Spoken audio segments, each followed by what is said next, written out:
মনে রেখো তোমরা, আজ মিথ্যে অপবাদ দিয়ে আমাকে বাড়ি থেকে বের করে দিচ্ছ, কিন্তু দিন তো সবার সমান যায় না। আজ আকাশ পথে নামছে ঠিকই, কিন্তু যেদিন ফিরে আসব সেদিন তোমাদের এই রাজপ্রাসাদের অহংকার আমি মাটির সাথে মিশিয়ে দেব। আমার জেদ আর আমার পরিশ্রম দিয়ে আমি প্রমাণ করব যে আমি নির্দোষ ছিলাম। মুখ সামলে কথা বল আকাশ।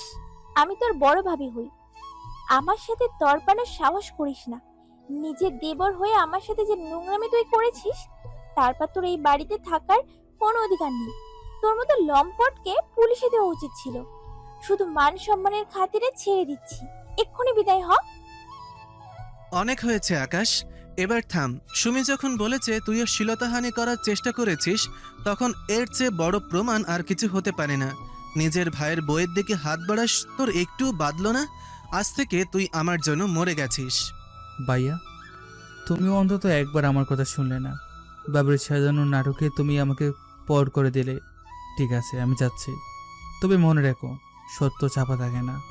একদিন তোমার এই ভুল ভাঙবে, কিন্তু সেদিন হয়তো অনেক দেরি হয়ে যাবে। 10 বছর পর। 10টা বছর পর আজ আমি বাংলাদেশে ফিরছি। যে মাটি আমাকে অপমান করে তাড়িয়েছিল, সে মাটিতেই আজ আমার সবচেয়ে বড় সাম্রাজ্য হবে। আমার অ্যাসিস্ট্যান্টকে ডাকো, আমি সব খবর নিতে চাই। স্যার, আমি এখানে। আপনার নির্দেশে আমরা বাংলাদেশের সব বড় বড় প্রজেক্টের কাজ শুরু করে দিয়েছি। আপনার বড় ভাই আর বড় ভাবির বর্তমান অবস্থাও আমরা ট্র্যাক করছি। তারা এখন অনেক ঋণের মধ্যে আছে। তাদের কোম্পানির কত শতাংশ শেয়ার এখন আমাদের হাতে আছে সেটা বলো। আমি চাই তারা ধীরে ধীরে নিঃস্ব হোক। তারা যেন বুঝতেই না পারে যে পেছন থেকে কে কলকারি নাড়ছে। স্যার, আমাদের কাছে তাদের কোম্পানির প্রায় 40% শেয়ার আছে। আর কিছুদিন পর আপনি চাইলে পুরো কোম্পানির মালিকানা নিতে পারবেন। তারা বর্তমানে খুব খারাপ সময় পার করেছে। আমাদের কোম্পানির এই দশা কেন হচ্ছে আরমান? কেউ কি আমাদের পেছনে লেগেছে? একের পর এক প্রজেক্ট হাতছাড়া হয়ে যাচ্ছে। এভাবে চললে তো আমরা পথে বসে যাব। আমি কিছুই বুঝতে পারছি না সুমি। বাজারের সেরা ইনভেস্টর আকাশ গ্রুপ আমাদের সব প্রজেক্ট কেড়ে নিচ্ছে। আমিও তাদের সিওর সাথে দেখা করতে চেষ্টা করছি, কিন্তু কোনোভাবেই তার অ্যাপয়েন্টমেন্ট পাচ্ছি না। কাল সকালে আমি নিজে ওই অফিসে যাব। 10 বছর আগে যারা আমাকে রাস্তার কুকুর বলেছিল, কাল তারা আমার সামনে মাথা নিচু করে দাঁড়াবে। এটাই আকাশের প্রতিজ্ঞা ছিল। আকাশ যখন তার দামি গাড়ি থেকে নামলো, তখন চারপাশটা এক নিঝুম স্তব্ধতায় ছেয়ে গেল। 10 বছর আগে এই ধুলোমাখা পথ দিয়ে সে চোখের জল মুছতে মুছতে বিদায় হয়েছিল। আজ সেই পথেই সে ফিরেছে, কিন্তু তার চোখের চাহনিতে এখন শুধু প্রতিশোধের আগুন। বাড়ির জরাজীর্ণ অবস্থা দেখে তার মনে কোনো মায়া জাগল না, বরং এক অদ্ভুত তৃপ্তি কাজ করল। গিন্নি, ড্রয়িং রুমটা একটু ঝেড়ে দাও। আকাশ গ্রুপের মালিক আসা মানে আমাদের শেষ একটা সুযোগ পাওয়া। আরমান যেভাবে আমাদের পথে বসিয়েছে, তাতে এই মানুষটি ছাড়া আমাদের আর কেউ বাঁচাতে পারবে না। আমি সব গুছিয়ে রেখেছি, কিন্তু আমার মনটা কেন জানি কু গাইছে। আজ কদিন ধরে মেজো ছেলের কথা খুব মনে পড়ছে। কেন যে সেদিন সবার কথা বিশ্বাস করে ছেলেটাকে ওভাবে তাড়িয়ে দিলাম। সেই ভুলটাই তো আমাকে কুড়ে কুড়ে খাচ্ছে গিন্নি। আজ 10 বছর পর বুঝতে পারছি, আকাশের মতো ছেলে কখনো অমন কাজ করতে পারে না। আমরা সুমির কথায় অন্ধ হয়ে গিয়েছিলাম। আজ বড় ছেলে আর বড় বৌমার অবহেলা সহ্য করতে করতে আমার পাপের প্রায়শ্চিত্ত হচ্ছে। আমি আমার নির্দোষ ছেলেটার সাথে খুব বড় অন্যায় করেছি। আজ যদি তাকে পেতাম, তবে তার পায়ে ধরে ক্ষমা চাইতাম। বাবার মুখে ক্ষমার কথা শুনে আকাশের বুকের ভেতরটা একবার কেঁপে উঠল, কিন্তু পরক্ষণেই ভাবি সেই চর আর মা বাবার নীরব সম্মতির কথা মনে পড়ে তার মন আবার পাথরের মতো শক্ত হয়ে গেল। সে ধীর পায়ে বাড়ির ভেতরে প্রবেশ করল। আপনাদের বাড়ির নোনাদরার দেওয়ালগুলো দেখলে বোঝা যাচ্ছে যে এখানে সৎ মানুষের বাস নেই। যে বাড়িতে মিথ্যে অপবাদে আপনজনকে তাড়িয়ে দেওয়া হয়, সে বাড়ির পতন তো অবধারিত। আপনি কে বাবা? আপনার কথাগুলো তীরের মতো বুকে বিঁধছে। আপনি কি আমাদের পূর্ব পরিচিত? আমার পরিচয় দিয়ে আপনাদের কোনো লাভ হবে না। আমি এখানে এসেছি আপনাদের ব্যবসার দেনা শোধ করতে এবং বিনিময়ে এই বাড়ির মালিকানা নিতে। আমি খবর পেয়েছি আরমান সাহেব এই বাড়ির বন্ধক রেখে সব টাকা উড়িয়ে দিয়েছেন। বাবা, আমাদের আর কোনো পথ নেই, কিন্তু এই বাড়িটা আমাদের কলিজার টুকরো। আপনি যদি আমাদের দয়া করে থাকার একটু জায়গা দিতেন। দয়া? দয়া তো সেদিন আপনাদের মনেও ছিল না। আপনাদের ভুল আর অপরাধের শাস্তি আপনাদেরই পেতে হবে। আমি আপনাদের সব ঋণ থেকে মুক্তি দেব, কিন্তু আজ বিকালের মধ্যে আপনাদের বাড়ি খালি করে দিতে হবে। আকাশের বাবা অপলক দৃষ্টিতে আগন্তুক যুবকটির দিকে তাকিয়ে রইলেন। তার মনে হলো এই কণ্ঠস্বর, এই তেজ যেন খুব পরিচিত, কিন্তু দামি সোটার ক্ষমতার আড়ালে থাকা মানুষটিকে তিনি চিনতে পারলেন না। আপনি ঠিকই বলেছেন স্যার। আজ আমরা ঘর ছাড়া হচ্ছি কারণ আমরা একদিন একজনকে ঘর ছাড়া করেছিলাম। প্রকৃত আমাদের বিচার করছে। আমি আজ আমার ভুলের জন্য লজ্জিত, কিন্তু সেই ভুল শোধরানোর ক্ষমতা আমার নেই। আমি দলিলে সাইন করে দিচ্ছি। স্যার, দলিল এখানে। ওনার সই নিলেই এই বাড়ির আইনগত মালিক আপনি হয়ে যাবেন। আরমান সাহেব ওনার স্ত্রী সহ গেটে পৌঁছে গেছেন। তাদের ভেতরে আসতে দাও। আমি চাই তারা নিজের চোখে দেখুক যে তাদের ধম্বের গড় আজ পর হয়ে যাচ্ছে। আর দলিলটা সই করে নাও, আমার হাতে সময় খুব কম। আকাশ মনে মনে বলল, বাবা, তোমার এই শেষ মুহূর্তের অনুশোচনা আমাকে ঠোলাতে পারবে না। যে আকাশকে তোমরা মেরে ফেলেছিলে সে আজ এক নতুন রূপ নিয়ে ফিরেছে। তোমাদের এই অসহায়ত্বই আমার দীর্ঘ 10 বছরের অপেক্ষার ফসল। ড্রয়িং রুমে তখন এক উত্তপ্ত পরিস্থিতি। দলিল সই হওয়ার পর আকাশ স্থির হয়ে বসে আছে। ঠিক সেই মুহূর্তেই সুমি তার মা এবং আরমানকে নিয়ে ঘরে প্রবেশ করল। সুমির মা এই পরিবারের বৃষ-বৃক্ষ, যার কুমন্ত্রণা ছাড়া সুমি আর আরমান এক পাও চলে না। সুমি ঘরে ঢুকেই আকাশকে সোফায় আয়েশ করে বসে থাকতে দেখে চিৎকার করে উঠল, আরমান, এই লোকটা কে? আমাদের ড্রয়িং রুমে এভাবে জুতো পরে সোফায় বসে আছে কেন? বের করো একে। সুমি, শান্ত হও। ইনি আকাশ গ্রুপের সিও। আমাদের সব ঋণ উনি শোধ করেছেন, তবে তার বিনিময়ে এই বাড়িটা এখন ওনার। ওরে বাবা, সে কি কথা! এই রাজপ্রাসাদ এখন এই ছোকরার? আরমান বাবা, তুমি কি সব টাকা এর হাতে তুলে দিলে? বাড়ি বিক্রির বাড়তি টাকাগুলো কোথায়? ম্যাম, ঋণের টাকা শোধ করার পর অতিরিক্ত আরো 50 লক্ষ টাকা আপনাদের পাওনা আছে। এই যে চেক। সুমি, খবরদার! এই টাকা যেন এই বুড়ো আর বুড়ির হাতে এক আনাও না যায়। আরমান বাবা, তুমি তো এখন বেকার। এই টাকা দিয়ে আমরা শহরে ফ্ল্যাট কিনব। আর এই আপদ দুটোকে সাথে নিয়ে লাভ নেই। এদের কোনো সস্তা বৃদ্ধাশ্রমে ফেলে দিয়ে আসো। মা ঠিকই বলেছে। বাবা, মা, আপনারা এখন নিজেদের পথ দেখেন। আমাদের তো আর বাড়ি নেই। আপনাদের দায়িত্ব এখন আমরা নিতে পারবো না। একদিন অনেক বসিয়ে বসিয়ে খাইয়েছি, এবার বিদায় হন। এ কি বলছিস মা? এই বয়সে আমরা কোথায় যাব? বড় ছেলে হয়ে তুই আমাদের রাস্তায় ছুড়ে দিবি? এই ভিটি মাটি তো সব তোদের দেনার দায়ে গেল। ন্যাকামি বন্ধ করেন। দলিল যখন সই করেছেন তখন বাড়ি এখন সাহেবের। আপনাদের থাকার জায়গা এখানে নেই। সুমি, ধর তো একে। আরমান বাবা, ব্যাগগুলো বাইরে ফেলে দিয়ে আসো। সুমির মা যখন আকাশের বাবাকে একটা ধাক্কা দিল, তখন আকাশ সোফা থেকে বিদ্যুৎ বেগে উঠে দাঁড়ালো। তার হাতের শিরাগুলো রাগে ফুলে উঠেছে। নিজের জন্মদাতা পিতাকে এভাবে অপমানিত হতে দেখে তার কলিজা ছেড়ে যাচ্ছে, কিন্তু সে তার পরিচয় প্রকাশ করল না। সে চায় তারা তাদের কর্মের ফল পুরোপুরি ভোগ করুক। আপনাদের পারিবারিক নাটক দেখার জন্য আমি আসিনি। তবে একটা কথা মনে রাখবেন, যারা নিজের মা বাবাকে সম্মান করতে পারে না তাদের পতন কেউ ঠেকাতে পারে না। চেকটা তো পেয়েছেন, এবার আপনাদের মালপত্র নিয়ে বিদায় হন। আমি এই বাড়িতে সংস্কারের কাজ শুরু করব। স্যার, আমরা এখনই চলে যাচ্ছি। শুধু এই বুড়ো বুড়িকে নিয়ে কি করব ভাবছি। ওনারা তো নড়তেই চাইছেন না। নড়বে না মানে? আরমান, টেনে নিয়ে যাও গেটের বাইরে। গেট পার করে দিলেই আপদ বিদায়।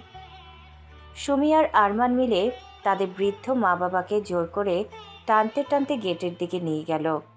আকাশ জানালার পাশে গিয়ে দাঁড়ালো। তার চোখে তখন জল, কিন্তু মুখে এক অদ্ভুত কাঠিন্য।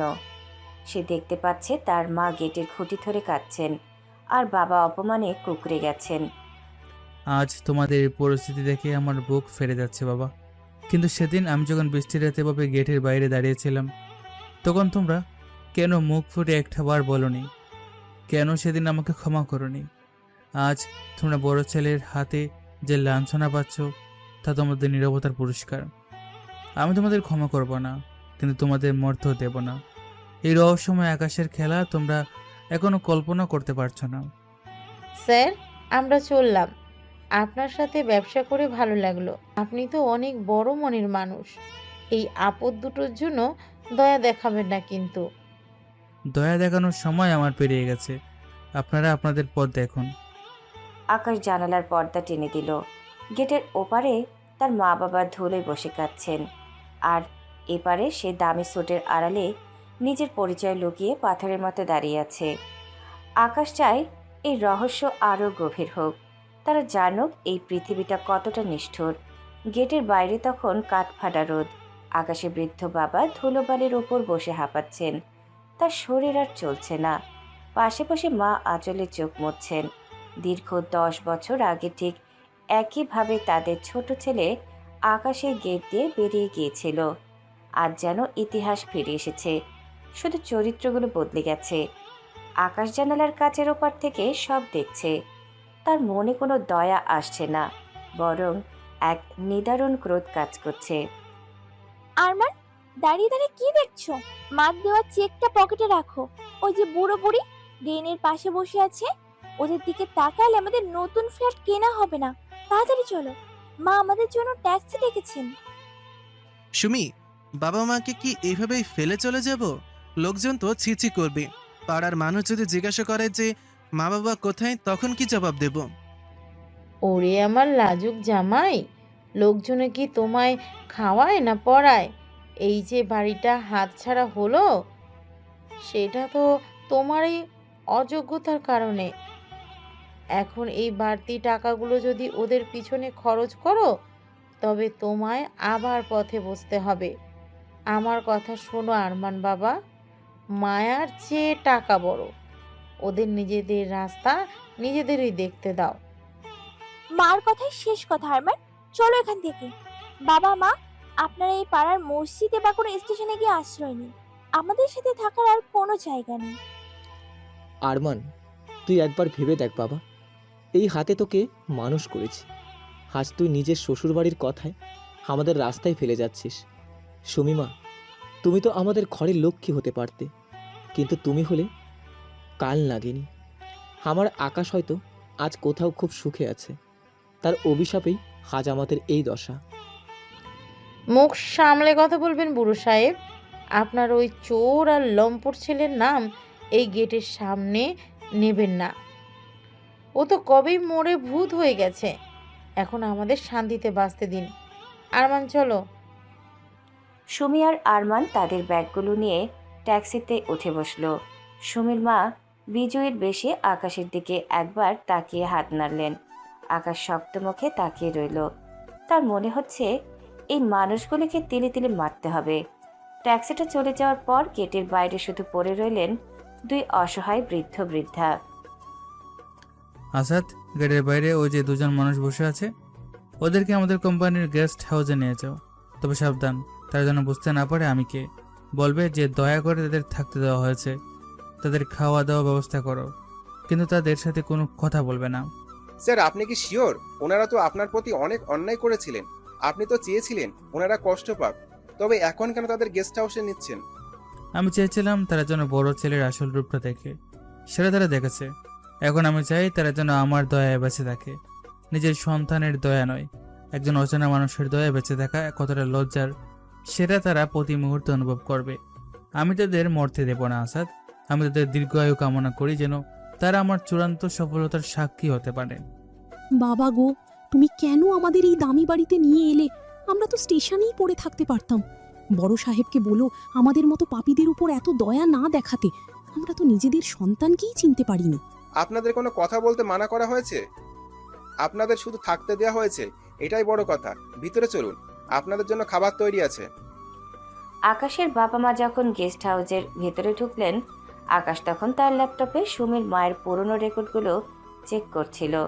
সে জানতে পেরেছে সুমির মা তলে তলে আরমানের সব টাকা সরিয়ে নিজের নামে জমি কিনেছেন। আকাশ এখন সেই জমিও গ্রাস করার পরিকল্পনা করছে। আসাদ, সুমির মা যে জমিটা কিনেছে সেই জমির মালিকের সাথে কথা বলো। আমি ওই জমিটা দ্বিগুণ দামে কিনতে চাই। আমি চাই সুমির মা আর সুমি যেন এক রাতের ব্যবধানে ফকির হয়ে যায়। তারা টাকার জন্য পাগল, তাই তাদের টাকা দিয়েই মারতে হবে। স্যার, কাজটা কঠিন হবে না? সুমির মা এখন নতুন ফ্ল্যাট কেনার জন্য মরিয়া।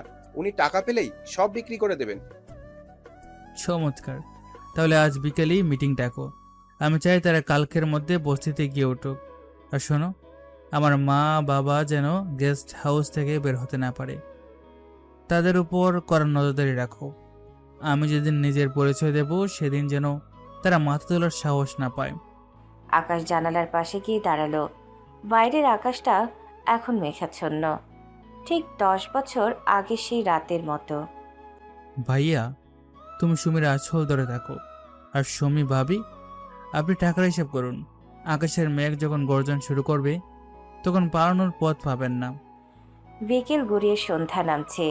আকাশের আলিশান অফিসের কাচের দেওয়াল ভেদ করে বাইরের নিয়ন আলোগুলো ঝিকমিক করছে। আকাশ তার চেয়ারে হেলান দিয়ে বসে আছে। তার চোখের সামনে এখন একটি ফাইল, যেখানে সুমি আর আরমানের নতুন ফ্ল্যাট কেনার সব তথ্য রয়েছে। সুমির মা ভেবেছেন তারা খুব বুদ্ধিমান, কিন্তু তারা জানে না আকাশের জাল অনেক আগে থেকেই পাতা হয়েছে। আরমান বাবা, তুমি একদম চিন্তা করো না। এই যে 50 লাখ টাকা চেক আর আমার জমানো কিছু টাকা দিয়ে আমরা গুলশানে যে ফ্ল্যাটটা পছন্দ করেছি সেটা কালই রেজিস্ট্রি হয়ে যাবে। আর এই বুড়ো বুড়ির কথা মাথা থেকে ঝেড়ে ফেলো। ওরা এখন কোথায় আছে তা দিয়ে আমাদের কি লাভ? মা, আমার মনটা কেন যেন কু গাইছে। আজ বিকেলে যখন মেজো সাহেবের লোক এসে আমাদের সাথে কথা বলল, তখন আমার মনে হলো সব কেমন যেন সহজ হয়ে যাচ্ছে। এত সহজে আমরা এত কম দামে অত বড় ফ্ল্যাট পাচ্ছি কিভাবে? আরমান, তুমি সবসময় বেশি ভাবো। মা কত কষ্ট করে এই ডিলটা ফাইনাল করেছে জানো? ওই ফ্ল্যাটের মালিককে মা পটিয়ে রাজি করিয়েছেন। এখন শুধু কাল সকালে গিয়ে সই করলেই কেল্লা ফতে। তারপর আমরা রাজকীয় জীবন কাটাবো। ওই গরিব পাড়ায় আর ফিরতে হবে না। ঠিক বলেছিস সুমি। আর শোন, কাল সকালে যখন ফ্ল্যাটটা কেনা হবে তখন কিন্তু ওটা তোর নামেই হবে। আরমান তো এখন বেকার, ওর নামে সম্পত্তি রাখলে ইনকাম ট্যাক্সের ঝামেলা হতে পারে। বুদ্ধি করে চললে তবেই না বড় হওয়া যায়। সুমির মা যখন নিজের মনে ছক কষছেন, তখন আকাশের চেম্বারে তার অ্যাসিস্ট্যান্ট আসাদ প্রবেশ করল। আসাদের হাতে একটি নতুন দলিল। আসাদ, আমি জানতে চাই, সুমির মা কি ঠুপ গিলেছে? তারা কি বুঝতে পেরেছে যে কার জালে তারা পা দিয়েছে? স্যার, ওনারা পুরোপুরি টোপ গিলেছেন। সুমির মা ভেবেছেন উনি বাজারে দরের চেয়ে অর্ধেক দামে ফ্ল্যাট কিনেছেন। কাল সকালে রেজিস্ট্রি অফিসে ওনারা সব টাকা নিয়ে পৌঁছাবেন, কিন্তু ওনারা জানেনই না যে কোম্পানি থেকে ওনারা ফ্ল্যাট কিনছেন সেটার মালিকও আপনি। ভালো, খুব ভালো। কাল যখন তারা সব টাকা পেমেন্ট করবে তখনই তুমি পুলিশ আর উকিল নিয়ে হাজির হবে। আমি চাই তাদের হাতের শেষ টাকাটাও যেন আমার ফান্ডে জমা হয়। আর সেই ফ্ল্যাটটা আমি সেলগালা করে দেব। তারা যেন ফ্ল্যাট না পায়, না টাকা। পরদিন সকাল, রেজিস্ট্রি অফিসের সামনে সুমি, আরমান আর সুমির মা দাঁড়িয়ে আছেন। সুমির মায়ের হাতে টাকার ব্যাগ, তাদের চোখে মুখে জয়ের হাসি। ঠিক তখনই সেখানে আকাশ এসে হাজির হলো। তবে আজও তার চোখে সানগ্লাস, পরিচয় গোপন। আরে, ইনিই তো সেই আকাশ গ্রুপের মালিক। স্যার, আপনি এখানে কি করছেন? আপনি কি আমাদের সাথে দেখা করতে এসেছেন? আমি এখানে এসেছি একটি জালিয়াতি মামলার তদারকি করতে। আসাদ, ফাইলটা বের করো। ম্যাডাম, আপনারা যে ফ্ল্যাটটা কেনার জন্য টাকা দিচ্ছেন সেই ফ্ল্যাটটি অনেক আগেই ব্যাংক থেকে সিজ করা হয়েছে। এই জালিয়াতি করার জন্য আপনাদের বিরুদ্ধে পুলিশে অভিযোগ করা হয়েছে। আর এই 50 লাখ টাকা চেকটি আসলে একটি ব্ল্যাকলিস্টেড অ্যাকাউন্ট থেকে ইস্যু করা হয়েছিল বলে আমাদের কাছে তথ্য আছে। আর এই 50 লাখ টাকা চেকটি আসলে একটি ব্ল্যাকলিস্টেড অ্যাকাউন্ট থেকে ইস্যু করা হয়েছিল বলে আমাদের কাছে তথ্য আছে। এ কি বলছেন?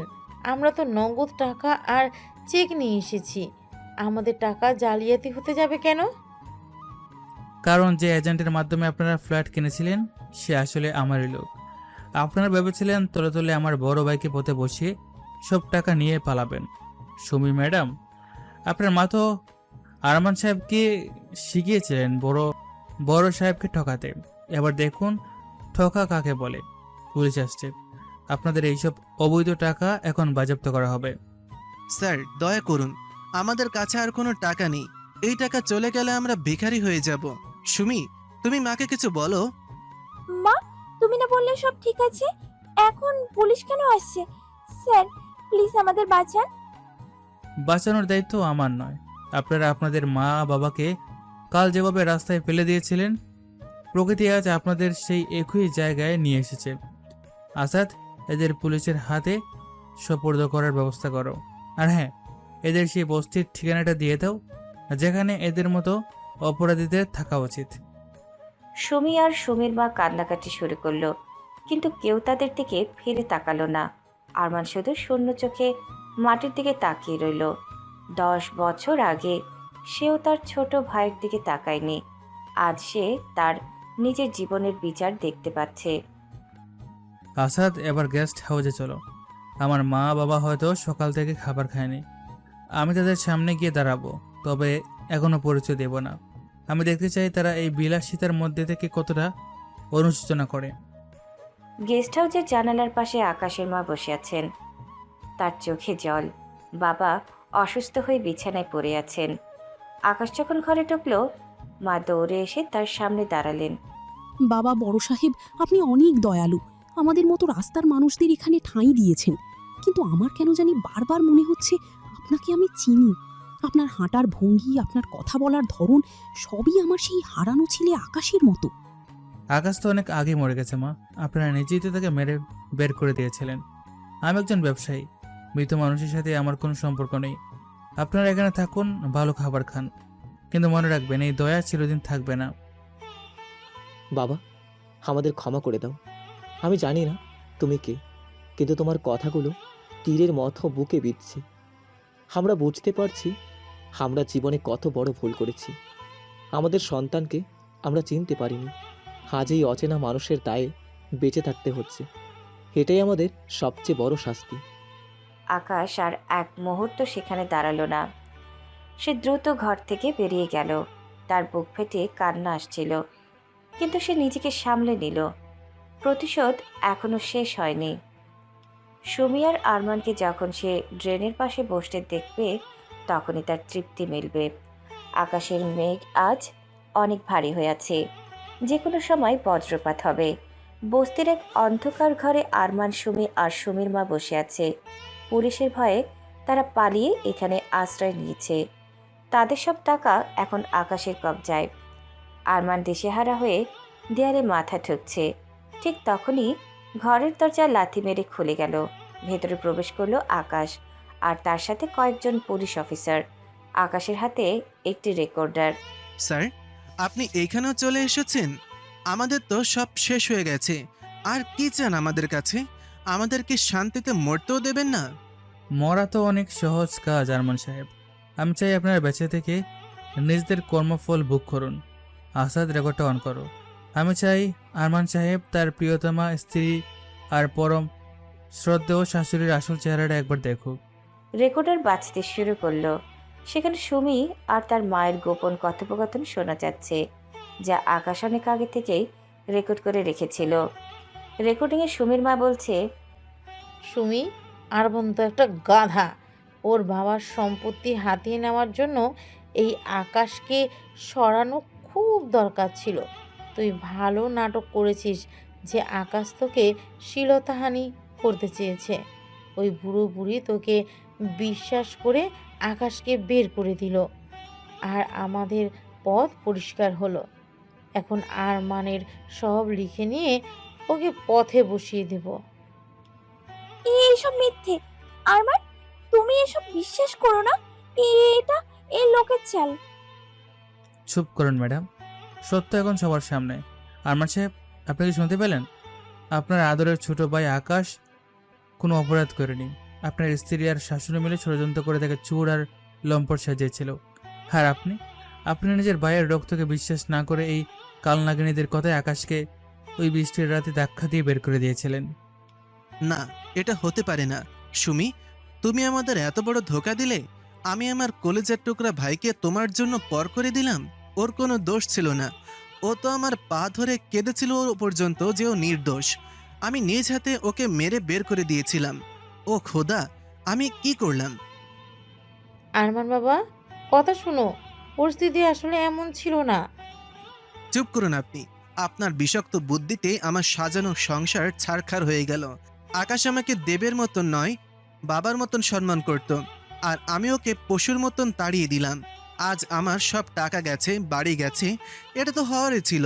আমি নিরপরাধ ভাইয়ের অভিশাপ নিয়ে বেঁচে আছি। আরমান মেঝের উপর আছড়ে পড়ে হাউমাউ করে কাঁদতে লাগলো। তার মনে পড়ে যাচ্ছে 10 বছর আগের সেই দৃশ্য। আকাশে সেই আর্তনাদ আজ তার কানে তপ্ত সীসার মতো বিচ্ছে। আকাশ তখন শান্তভাবে আরমানের সামনে এসে দাঁড়ালো এবং চোখের সানগ্লাসটা খুলে ফেললো। আমাকে চিনতে পারছেন ভাইয়া? 10 বছর আগে যে ছেলেটা আপনার পায়ে ধরে বলেছিল, ভাইয়া আমি নির্দোষ, আমাকে তাড়িয়ে দিও না, সে আকাশ আজ আপনার সামনে দাঁড়িয়ে আছে। তবে সে আকাশ মরে গেছে। আজ যে আপনার সামনে দাঁড়িয়ে আছে সে এক নিষ্ঠুর বিলিয়নিয়ার, যার হৃদয়ে আপনার জন্য কোনো মায়া নেই। আকাশ, তুই বেঁচে আছিস? আমাকে মেরে ফেল আকাশ, আমাকে মেরে ফেল। আমি তোর ওপর যে অন্যায় করেছি তার কোনো ক্ষমা নেই। তুই আমাকে পুলিশে দে, ফাঁসি দে, যা খুশি কর। আমি তোকে চিনতে পারিনি রে ভাই, আমি তোকে চিনতে পারিনি। ক্ষমা করার ক্ষমতা আমার নেই। 10 বছর আমি রাস্তায় পৌঁছেছি, না খেয়ে দেখেছি, লোকজনের ঘৃণা সহ্য করেছি, শুধু এই অপবাদের কারণে। আপনাদের ছোট ভাই হিসেবে নয়, এই এলাকার মালিক হিসেবে বলছি। পুলিশ এই 2 মহিলাকে জালিয়াতি মামলা নিয়ে যাবে, আর আপনি আপনার বোলের অনুশোচনা নিয়ে এই বস্তিতেই দুঃখে দুঃখে মরবেন। পুলিশ সুমি আর তার মাকে হাতকড়া পরিয়ে টেনে নিয়ে যেতে লাগলো। তারা কান্নাকাটি করে আকাশের কাছে ক্ষমা চাইলো, কিন্তু আকাশ একবারও পেছনে ফিরে তাকালো না। আরমান পাগলের মতো হাসছে আর কাঁদছে। তার মানসিক ভারসাম্য হারানোর উপক্রম হয়েছে। আসাদ, গেস্ট হাউসে আমার মা বাবাকে খবর দাও। তাদের বড় ছেলে আর বৌমার কীর্তি যেন তারা জানতে পারে। আমি চাই তারা বুঝতে পারো যে যাদের জন্য তারা তাদের সোনার টুকরো ছেলেকে বিসর্জন দিয়েছিল, তারা আসলে কত বড় শয়তান ছিল। আকাশ যখন ঘর থেকে বের হচ্ছিল তখন তার বুকটা হালকা লাগছিল। 10 বছরের জমানো একটা বিশাল পাথর যেন তার বুক থেকে নেমে গেল। কিন্তু তার দু চোখ বেয়ে অবিরল ধারায় জল পড়ছে। সে জিতেছে ঠিকই, কিন্তু আজ সে বড় একা। সত্য প্রকাশে এসেছে, কিন্তু হারানো 10টি বছর আর নিরাপদ আকাশের সেই সরল মনটা কোনোদিন আর ফিরে আসবে না। আরমানের আর্তনাদ আর কান্নায় বস্তির বাতাস ভারী হয়ে উঠছিল, কিন্তু আকাশের হৃদয়ে সে কান্নার কোনো প্রতিধ্বনি হলো না। সে ধীর পায়ে গেস্ট হাউসের দিকে রওনা দিল। সেখানে তার বৃদ্ধ মা বাবা অপেক্ষা করছেন। আজ তাদের সামনে সব সত্য উন্মোচিত হবে। আকাশের হাতে থাকা সেই রেকর্ডিংটি হবে আজ শেষ বিচার। আসাদ, গেস্ট হাউসের সব আলো জ্বালিয়ে দাও। আজ কোনো অন্ধকার থাকবে না। 10 বছর আগে যে অন্ধকার আমার জীবন ঢেকে দিয়েছিল, আজ সেই অন্ধকার তাদের চোখে মুখে দেখতে চাই। আমার মা বাবাকে হল রুমে নিয়ে আসো। স্যার, ওনারা খুব ভেঙে পড়েছেন। আপনার বড় ভাইয়ের গ্রেপ্তারের খবর ওনারা অলরেডি টিভিতে দেখেছেন। ওনারা কি এই ধকল সহ্য করতে পারবেন? সহ্য তাদের করতে হবে। সত্য সবসময় তিতা হয়। তারা বড় ছেলেকে অন্ধের মতো বিশ্বাস করত, আর আজ সে বিশ্বাসের বিষ তাদের নীল করে দেবে। আকাশ যখন হলরুমে ঢুকলো দেখলো তার মা জায়নামাজে বসে কাঁদছেন আর বাবা সোফায় মাথা নিচু করে বসে আছেন। আকাশ ভেতরে ঢুকে সরাসরি সেই রেকর্ডিংয়ে প্লে করলো। পুরো ঘরে সুমি আর তার মায়ের সেই ষড়যন্ত্রের কথা প্রতিধ্বনিত হতে লাগলো। আরমানের দুর্বলতা, সুমির শয়তানি আর আকাশের নিরাপরাধ হওয়ার সব প্রমাণ যখন মা বাবার কানে গেল, তখন পুরো ঘর নিস্তব্ধ হয়ে গেল। এই কি শুনলাম আমি? সুমি নিজের মুখে স্বীকার করছে যে সে নাটক করেছিল। আকাশ চোর ছিল না, ও লম্পট ছিল না। ওরে খোদা, আমি এ কি করলাম? আমি আমার নিজের পেটের সন্তানকে ওই ডাইনিটার কথাই বিশ্বাস না করে ঘর থেকে বের করে দিলাম। বাবা বড় সাহেব, আপনি তো আকাশকে চেনেন। আপনি ওকে একবার আমাদের সামনে এনে দিন। আমি ওর পায়ে ধরে মাপ চাইব।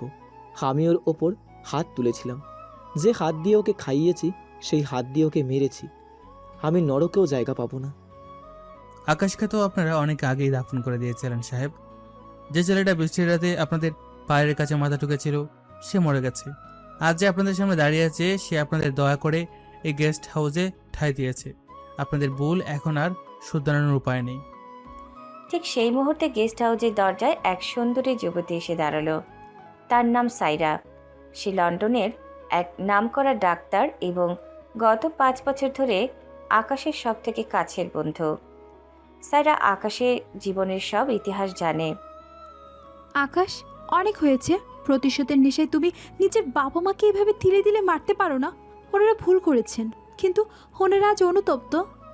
সাইরা, তুমি এখানে কেন? আমি তোমায় বলেছিলাম গাল আসতে। আমি আসতে বাধ্য হলাম, কারণ আমি জানি তুমি বাহিরে কঠোর হলো ভিতরে ভিতরে ভেঙে পড়েছ। মা বাবা, আপনারা যাকে বড় সাহেব বলছেন উনি অন্য কেউ নন। উনি আপনাদের ছোট ছেলে আকাশ। আপনাদের ওপর অভিমানে উনি নিজের পরিচয় লুকিয়েছেন। সাইরার কথা শুনে আকাশের মা বাবা যেন পাথর হয়ে গেলেন। তারা অবিশ্বাসের চোখে আকাশের দিকে তাকিয়ে রইলেন। আকাশ তার চোখের সানগ্লাসটা খুলে দূরে ছড়ে ফেলে দিল। তার চোখ এখন লাল এবং জল টলমল করছে। আকাশ, আমার বাজান, তুই সত্যি আমার আকাশ। আমায় মাফ করে দে বাবা, আমি তোকে চিনতে পারিনি। ওই দজ্জাল বউয়ের কথায় আমি অন্ধ হয়ে গিয়েছিলাম। তুই ফিরে আয় বাবা, তুই আমার কোলে ফিরে আয়। আমাকে একটা চড় মার আকাশ। তুই আমাকে বের করে দে এই বাড়ি থেকে। আমি তোর বাবা হওয়ার যোগ্য নই। আমি আমার সন্তানকে চিনতে পারিনি। আমি এই পৃথিবীর সব থেকে বড় অপরাধী। মাফ? কিসের মাফ? কিসের মাফ চাইছেন আপনারা? 10টা বছর আমি বিদেশের মাটিতে পৌঁছেছি। শীতের রাতে যখন কুকড়ে পড়ে থাকতাম তখন মা বাবার কথা মনে পড়তো, কিন্তু বড় করে মনে পড়তো আপনাদের সেই ঘৃণা ভরা মুখ। আমি কোনোদিনও আপনাদের ক্ষমা করতে পারবো না। সাইরা, তুমি কেন আমার পরিচয় দিলে? আমি চেয়েছিলাম তারা এভাবেও অনুশোচনা করে মরুক। ঘৃণা দিয়ে ঘৃণা মেটানো যায় না আকাশ। তুমি অনেক বড় হয়েছো, অনেক টাকা কামিয়েছো, কিন্তু মনের শান্তি কি পেয়েছো? দেখো তোমার মা বাবার অবস্থা। ওনারা যা করছেন তা ক্ষমার অযোগ্য ঠিকই, কিন্তু ওনারাও তো প্রতারণার শিকার হয়েছে। ঠিক তখনই আকাশের ফোনে একটা কল এলো। আকাশের অ্যাসিস্ট্যান্ট ফোনটা ধরলো এবং আকাশের দিকে এগিয়ে দিল। ওনার থেকে আরমানের পাগল প্রায় কণ্ঠস্বর শোনা যাচ্ছে। আরমান নাকি বিষ খেয়ে আত্মহত্যা করার চেষ্টা করেছে এবং এখন হাসপাতালে ভর্তি। কি বললি? আরমান বিষ খেয়েছে? ও এত সহজে মরে যেতে চায়? আমার প্রতিশোধ তো এখন অসম্পূর্ণ। ওকে মরতে দিও না। দেশের সব থেকে ভালো ডাক্তারকে ডাকো। ওর বেঁচে থাকার দরকার, কারণ ও আমার কষ্টের সাক্ষী হবে। আকাশ, তুমি পাগল হয়ে গেছো। তোমার ভাই মরতে যাচ্ছে আর তুমি এখনো প্রতিশোধের কথা ভাবছো। চলো এক্ষুনি হাসপাতালে। মা বাবা, আপনারাও চলুন। আরমান যা করেছে তার বিচার হবে, কিন্তু ওকে মরতে দেওয়া যাবে না। আরমানের পকেটে একটা চিরকুট পাওয়া গেছে, যেখানে লেখা আছে যে সুমি শুধু আকাশকে ফাঁসায়নি, সে আরমানের ব্যবসাও তলে তলে অন্য কারো কাছে বিক্রি করে দিয়েছে। আর সেই রহস্যময় অন্য কেউ হলো আকাশের সব থেকে বড় ব্যবসায়িক শত্রু মির্জা সাহেব। মির্জা সাহেব? তার মানে সুমি আর তার মা শুধু আমাকে নয়, আমার পুরো পরিবারকে শেষ করার জন্য মির্জা সাহেবের সাথে হাত মিলিয়েছিল। খেলাটা তাহলে আরও বড়। মির্জা সাহেব ভেবেছেন তিনি আমার পরিবারকে ব্যবহার করে আমাকে শেষ করবেন। আকাশ বুঝতে পারল তার আসল যুদ্ধ এখন শুরু হবে। সুমি আর তার মাকে জেল থেকে বের করে মির্জা সাহেবের আসল চেহারাটা সবার সামনে আনতে হবে। আকাশ তার মা বাবাকে শক্ত করে ধরে দাঁড় করালো। মা, বাবা, আপনারা শান্ত হন। আরমান ভাইকে মরতে দেব না। আর সুমি, ও ভেবেছে আমাকে আর আমার পরিবারকে ধ্বংস করে বেঁচে যাবে। এখন আকাশ ফিরবে তার আসল রূপে। আমি শুধু বিলিয়নিয়ার নই, আমি এই পরিবারের সন্তান। যে আমার পরিবারের দিকে হাত বাড়াবে সে হাত আমি ছিঁড়ে ফেলবো। আকাশের চোখে এখন প্রতিশোধের বদলে এক অদ্ভুত তেজ। সে আরমানের বিছানার পাশে গিয়ে বসল। ভাইয়ের ফ্যাকাশে হাতটা নিজের হাতে নিল। 10 বছর পর এই প্রথম সে তার ভাইকে স্পর্শ করল। ঘৃণা নয়, এক অদ্ভুত রক্তের টান তার হৃদয় মোচড় দিয়ে উঠল। হাসপাতালের করিডোরে কেবল যন্ত্রের বিরামহীন শব্দ আর থমথমে নীরবতা। আকাশ আইসিইউর বাইরে কাচের দেয়ালের ওপারে তাকিয়ে আছে। ভেতরের জীবনের সাথে লড়াই করছে তার বড় ভাই আরমান, যে ভাইকে সে একসময় বাবার মতো ভক্তি করত। আজ সেই ভাই বিষ খেয়ে মৃত্যুর প্রহর গুনছে। আকাশের পাশে সাইরা দাঁড়িয়ে আছে, তার চোখে এক বিচিত্র বিষণ্ণতা। সায়রা, তুমি কি জানো 10 বছর আগে ঠিক এইরকম একটা মেঘলা দিন ছিল? সেদিন আকাশটা কালো হয়ে এসেছিল, আর আমার জীবনটাও। আমি আজ সফল। আমার কাছে কোটি কোটি টাকা আছে, কিন্তু এই যে বড় বাড়িটার ভেতরে শুয়ে আছি, ওকে দেখে আমার কেন জানি বুকটা ফেটে যাচ্ছে। আমি তো ওকে ঘৃণা করতে চেয়েছিলাম। ঘৃণা করা সহজ আকাশ, কিন্তু রক্ত তো জলের চেয়েও ভারী। আরমান সাহেব যা করেছেন তার জন্য উনি অনুতপ্ত। উনি যখন চিরকুটটা লিখেছিলেন তখনই উনি নিজের অপরাধ স্বীকার করেছেন। এখন তোমার দায়িত্ব হলো আসল অপরাধীদের খুঁজে বের করা। মির্জা সাহেব কিন্তু চুপ করে বসে থাকবেন না। বাবা আকাশ, আমার দিকে একটু তাকা বাবা। আমি জানি আমি তোর মা হওয়ার যোগ্যতা হারিয়েছি, কিন্তু ওই মির্জা নামের লোকটা যদি আমাদের সর্বনাশ করে থাকে তবে তুই ওকে ছেড়ে দিস না। আরমান তো বোকা ছিল, ও তোকে চিনতে পারিনি, কিন্তু তুই তো বুদ্ধিমান বাবা, তুই আমাদের বাঁচা। আকাশ আরমানের পকেটে পাওয়া সেই চিরকুটে মির্জা সাহেবের নামটা পড়ে আমার মাথা ঘুরে যাচ্ছে। এই মির্জা সাহেব তো একসময় আমাদের ব্যবসায়িক পার্টনার হতে চেয়েছিলেন। আমরা রাজি হইনি বলে উনি সুমিকে ব্যবহার করলেন। সুমির মা কি তবে মির্জা সাহেবেরই হাতের পুতুল? আপনারা শান্ত হন, আমি সব খবর নিচ্ছি। আসাদ, আমাকে মির্জা সাহেবের গত 5 বছরের সব ব্যবসায়িক লেনদেনের ডিটেলস দাও, আর সুমি জেল থেকে যেন জামিন না পায় সেই ব্যবস্থা করো। আমি চাই সুমি আর তার মা যেন সেখানেই পৌঁছে, কিন্তু তার আগে তাদের মুখ দিয়ে সত্যিটা বের করতে হবে। স্যার, আমি ইতিমধ্যেই খোঁজ নিয়েছি। মির্জা সাহেব সুমির মায়ের অ্যাকাউন্টের বড় অঙ্কের টাকা ট্রান্সফার করেছেন, আর সুমি যে কোম্পানির শেয়ারগুলো বিক্রি করেছে তার সবগুলোই বর্তমান মালিক মির্জা সাহেবের একটি বেনামি কোম্পানি। আসলে তারা আপনার পরিবারকে ধাপে ধাপে দেউলিয়া করার পরিকল্পনা করেছিল। ঠিক তখনই হাসপাতালের গেটে বড় একটা জটলা তৈরি হলো। কালো কাচের গাড়ি থেকে নামলেন খুদ মির্জা সাহেব। পরনে দামি স্যুট, মুখে এক দ্রুত হাসি। তিনি সরাসরি আইসিইউর সামনে আকাশের সামনে এসে দাঁড়ালেন। আকাশটাকে দেখেও না দেখার ভান করে দাঁড়িয়ে রইল। আরে, আমাদের শহরের নতুন বিলিয়নিয়ার আকাশ সাহেব যেখানে, তা নিজের বড় ভাইয়ের এই করুণ দশা দেখে নিশ্চয়ই খুব কষ্ট হচ্ছে। আসলে আরমান সাহেব খুব দুর্বল মনের একজন মানুষ ছিলেন, তাই তো এই ধকল সহ্য করতে পারলেন না। মির্জা সাহেব, অন্যের ফ্যামিলি ড্রামা দেখার চেয়ে নিজের সাম্রাজ্য বাঁচানোর চিন্তা করুন। আমি জানি আপনি কোন নোংরা খেলায় মেতেছেন। সুমি আর তার মাকে শিখিয়ে আমার ভাইকে পথে বসানো আর আমাকে বাড়ি ছাড়া করা, সবই তো আপনার ছাল ছিল, তাই না? চাল ছিল কি ছিল না সেটা প্রমাণ করা কঠিন আকাশ সাহেব। তবে এটা সত্যি যে আরমান সাহেবের সব সম্পত্তি এখন আমার। এমনকি যে বাড়িটা আপনি কিনেছেন বলে ভাবছেন সেই জমির মূল দলিল কিন্তু আমার লকারে। সুমি খুব বুদ্ধিমতী মেয়ে, ও আপনাকে ভুয়া দলিল কষিয়ে দিয়ে আসলটা আমাকে দিয়ে গেছে। মির্জা সাহেব, জালিয়াতি করে বেশি দিন টেকা যায় না। আপনি একজন ডক্টরের সামনে দাঁড়িয়ে মিথ্যা বলছেন।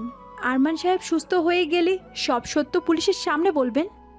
ডক্টর সাইরা, আপনি চিকিৎসার দিকে নজর দিন, ব্যবসায় নয়।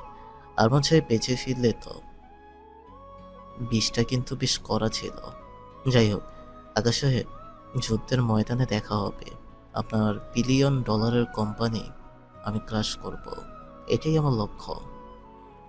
মির্জা সাহেব হাসতে হাসতে চলে গেলেন। আকাশের চোয়াল শক্ত হয়ে এলো। সে বুঝতে পারল সুমি শুধু তাকে নয়, আরমানকেও এক গভীর গর্তে ফেলে গেছে। আরমানের পকেট থেকে পাওয়া সেই চিরকুটের শেষ লাইনটা আকাশ আবার পড়ল। আকাশ, তুই আমাকে ক্ষমা করিস না, কিন্তু বাবা মাকে বাঁচাস। সুমি আর মির্জা মিলে সব কেড়ে নিয়েছে। আসাদ, সুমিকে জেল থেকে পেরোলে বের করার ব্যবস্থা করো। আমি ওর সাথে আলাদাভাবে কথা বলবো। আমি চাই ও নিজের মুখে মির্জা সাহেবের সব কুকীর্তি স্বীকার করুক। যদিও সত্যি বলে তবে ওর শাস্তি কমানোর কথা ভাবা যেতে পারে। তুই কি ওই ডাইনিটাকে আবার বের করে আনবি বাবা? ও তো আমাদের শেষ করে দিয়েছে। মা, বড় শত্রুকে মারতে হলে ছোট শত্রুকে ঠোপ হিসেবে ব্যবহার করতে হবে। সুমি এখন নিরুপায়। মির্জা সাহেব ওকে আর সাহায্য করবেন না। এখন সুমিই হবে আমাদের প্রধান অস্ত্র। সাইরা, তুমি আরমান ভাইয়াকে সুস্থ করার সব চেষ্টা করো। ও বেঁচে থাকা আমার জন্য খুবই জরুরি। আমি আমার সেরাটা দিয়ে চেষ্টা করব আকাশ। ওনার অবস্থা এখন আগের চেয়ে একটু স্থিতিশীল, তবে ওনার জ্ঞান ফিরলে ওনাকে মানসিকভাবে সাপোর্ট দিতে হবে। ওনার মনে প্রচণ্ড অপরাধবোধ কাজ করছে। রাত গভীর হলো। আকাশ হাসপাতালের ব্যালকনিতে দাঁড়িয়ে আছে। তার মনে পড়ছে সেই 10 বছর আগের স্মৃতি।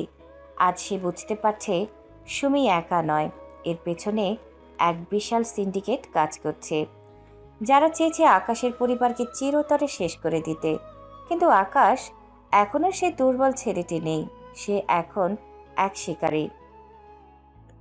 আসাদ, কাল সকালে আমার সব কোম্পানির জরুরি মিটিং ডাকো। আমি মির্জা সাহেবের সব শেয়ার ক্র্যাশ করাবো। ওনার অহংকার আমি চূর্ণ করে দেব। আর সুমিকে আমার সামনে নিয়ে আসো। আমি দেখতে চাই ও কতটা নিচে নামতে পারে। গল্পের মোড় এখন এক ভয়াবহ মোড় নিল। একদিকে ভাইয়ের মৃত্যুসজ্জা, অন্যদিকে বিশাল ব্যবসায়িক যুদ্ধ। আকাশ কি পারবে তার পরিবারের হারানো সম্মান ফিরিয়ে আনতে? ভোরের আলো তখনও ঠিকমতো ফোটেনি। হাসপাতালের করিডোরে পাহারারত পুলিশদের মাঝ দিয়ে সুমিকে নিয়ে আসা হলো। জেলের কয়েদের পোশাকে সুমিকে চেনাই দেয়। তার সেই রূপ, আভিজাত্য আর দম্ভ আজ ধুলোয় মিশে গেছে। আকাশের অ্যাসিস্ট্যান্ট তাকে একটি বিশেষ কেবিনে নিয়ে এলো, যেখানে আকাশ একা দাঁড়িয়ে জানালার বাইরে তাকিয়ে আছে। সুমি ঘরে ঢুকতেই এক শীতল আতঙ্ক তাকে গ্রাস করল। বসুন সুমি ম্যাডাম। 10 বছর আগে আপনি আমাকে এই শহরের বাইরে পাঠিয়েছিলেন, আর আজ আমি আপনাকে জেল থেকে কয়েক ঘন্টার জন্য বাইরে নিয়ে এসেছি। ভাগ্য বড় অদ্ভুত, তাই না? আকাশ, তুমি আমাকে এখানে কেন এনেছো? আমাকে কি আরো অপমান করতে চাও? আমি স্বীকার করছি আমি ভুল করেছি, আমি আরমানের সাথে অন্যায় করেছি। কিন্তু বিশ্বাস করো, মির্জা সাহেব আমাকে বাধ্য করেছিলেন। বাধ্য করেছিলেন নাকি টাকার লোভে আপনি অন্ধ হয়ে গিয়েছিলেন? মির্জা সাহেব আজ হাসপাতালে এসে দম্ভ করে বলে গেছেন যে আমার কেনা বাড়ির আসল দলিল তার কাছে। আপনি নাকি ভুয়া কাগজ দিয়ে আমাকে ঠকিয়েছিলেন। নিজের ঘর যে এভাবে পরকে দিয়ে দেবেন সেটা আরমান ভাইও ভাবেনি। আকাশ, মির্জা একটা শয়তান। ও আমাকে কথা দিয়েছিল যে আরমানকে সরিয়ে দিলে ও আমাকে অর্ধেক সম্পত্তির মালিক বানাবে, কিন্তু ও এখন আমাকে চেনে না বলে দাবি করছে। ও বলেছিল আরমানকে বিষ দিয়ে মেরে ফেললে সব ঝামেলা চুকে যাবে। আমি রাজি হইনি বলেই ও আমাকে ফাঁসিয়ে দিয়েছে। ও, তার মানে আপনি বিষ দেননি, কিন্তু মির্জা সাহেব চেয়েছেন আরমান ভাইয়া মারা যাক, অথচ আপনি সেই ষড়যন্ত্রের কথা জেনেও চুপ ছিলেন। সুমি ম্যাডাম, আমি আপনাকে একটা সুযোগ দিতে পারি। আপনি যদি রাজ সাক্ষী ও আদালতে মির্জা সাহেবের বিরুদ্ধে জবানবন্দি দেন এবং সেই আসল দলিলের হদিশ দেন আমাকে, তবে আমি আপনার শাস্তির মেয়াদ কমানোর ব্যবস্থা করতে পারি। আমি সব বলবো আকাশ।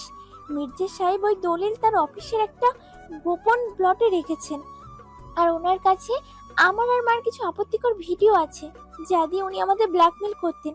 তুমি যদি আমাকে ওই জাহান্নাম থেকে বাঁচাতে পারো, আমি সব সত্যি ফাঁস করে দেব। সুমি যখন কাঁদছিল তখন আইসিইউ থেকে খবর এলো আরমানের জ্ঞান ফিরেছে।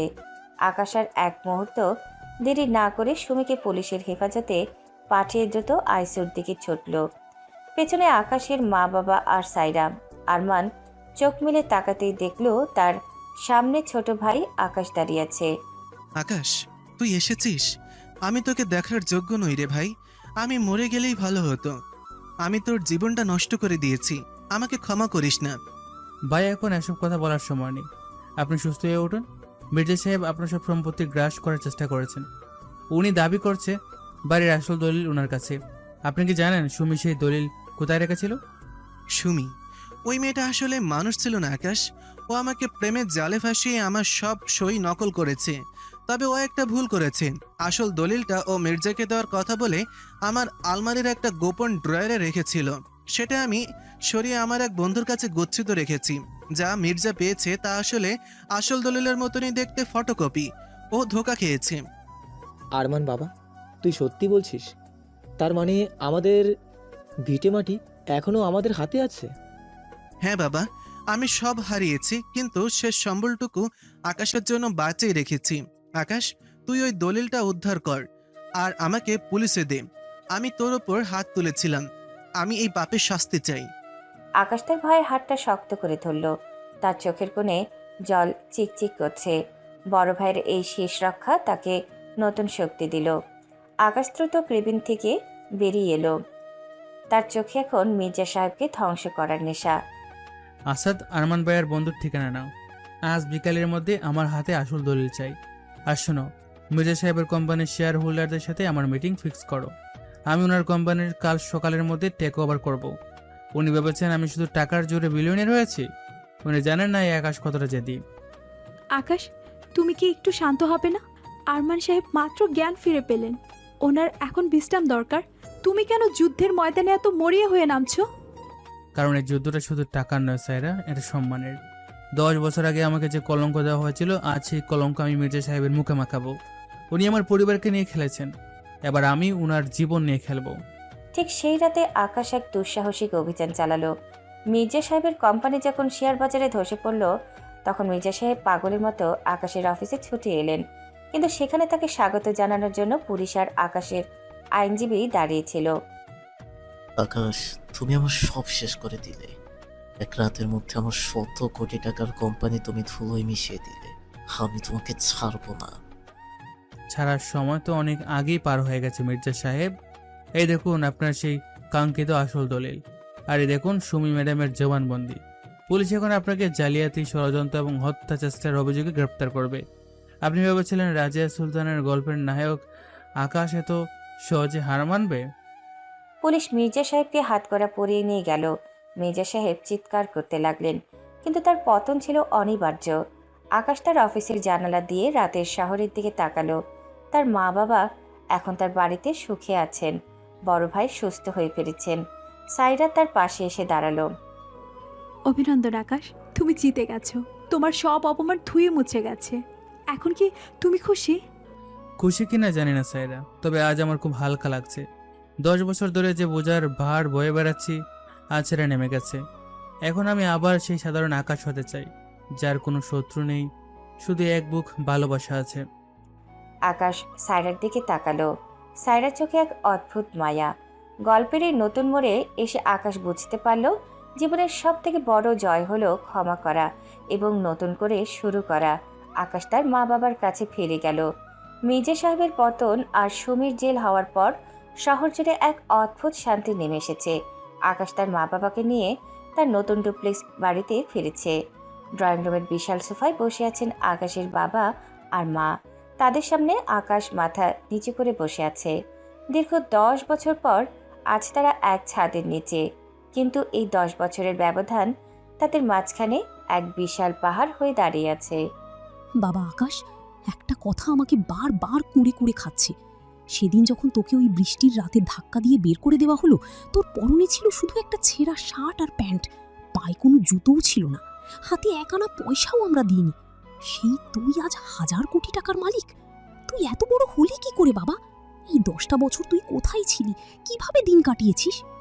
হ্যাঁ বাবা, আমরা তোর অনেক বড় অপরাধী, কিন্তু আমাদের খুব জানতে ইচ্ছে করছে, এই টাকা, এই সহ্য তুই কি এমনি এমনি পেয়েছিস, নাকি এর পেছনে কোনো রক্ত ভেজা ইতিহাস আছে? তোর এই পাথর হয়ে যাওয়া মুখটা দেখলে আমার কলিজা ফেটে যায়। বল না বাবা, কি হয়েছিল তোর সাথে? আকাশ দীর্ঘক্ষণ চুপ করে রইল। তার চোখের দৃষ্টি জানালার ওপারে অন্ধকারের দিকে নিবদ্ধ। হঠাৎ তার জ্বর শক্ত হয়ে উঠল, কণ্ঠস্বর ভারী হয়ে এলো। সে তার জীবনের সেই ক্ষতবিক্ষত পাতাগুলো খুলতে শুরু করলো। সেদিন ঘর থেকে বের হওয়ার পর আমার কাছে মরার মতো কোনো জায়গাও ছিল না, পুকুরে টাকাও ছিল না, বৃষ্টির ঝাপটায় চোখ মেলতে পারছিলাম না। আমি স্টেশনে গিয়ে পড়েছিলাম।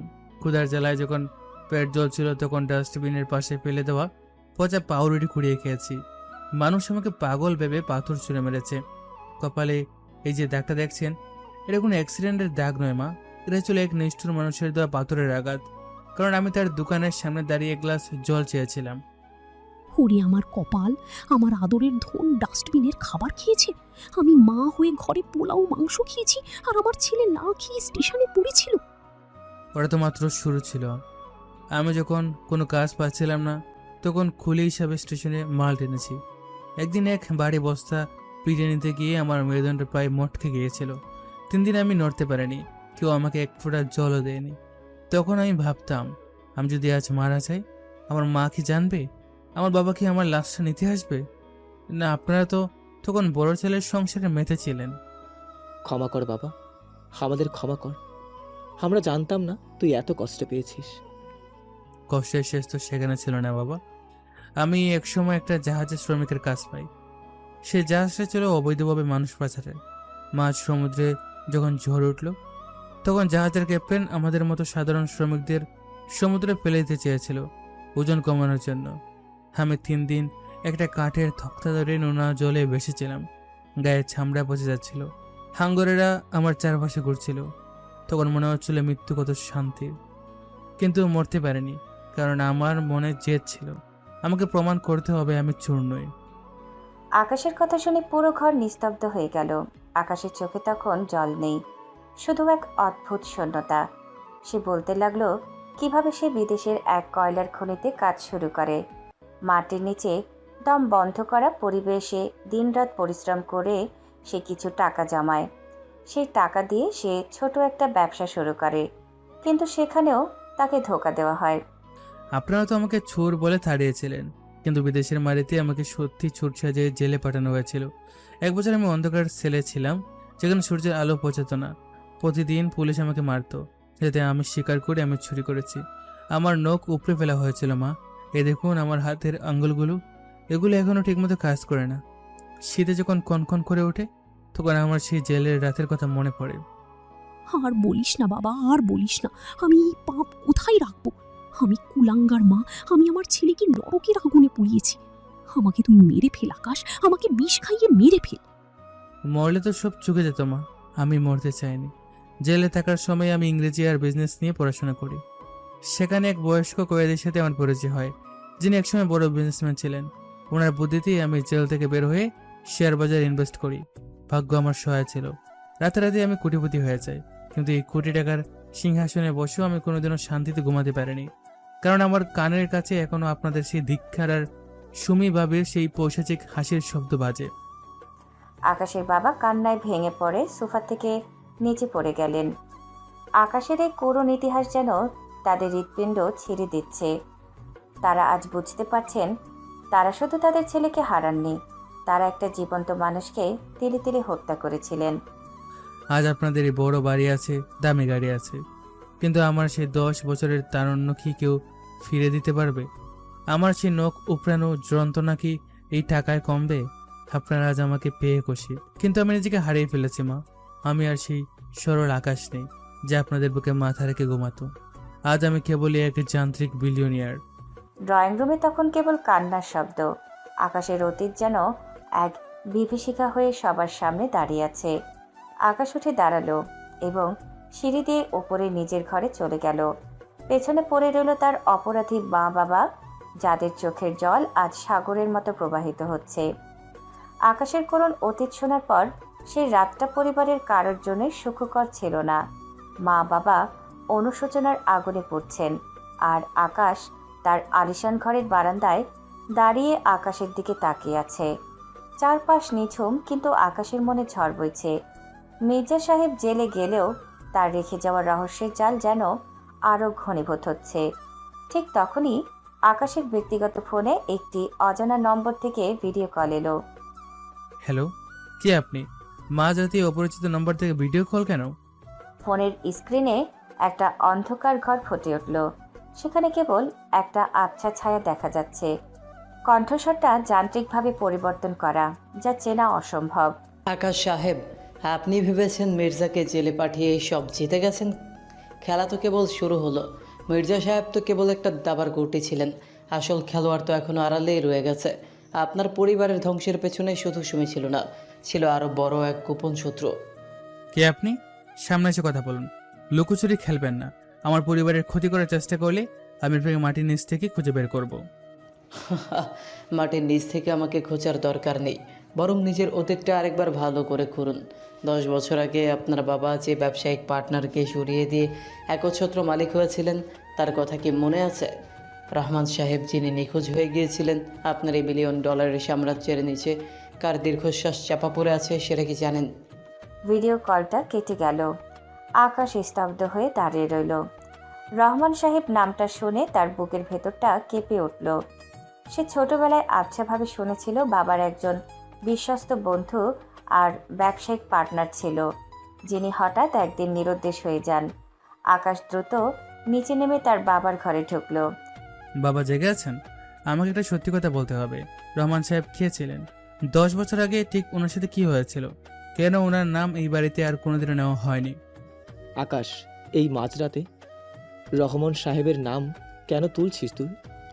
উনি উনি তো অনেক আগের কথা। আমাদের পার্টনার ছিলেন, কিন্তু ব্যবসায়িক লোকসানের পর উনি সব ছেড়ে কোথাও চলে গিয়েছিলেন। কেন হঠাৎ এই প্রশ্ন? মিথ্যা বলবে না বাবা।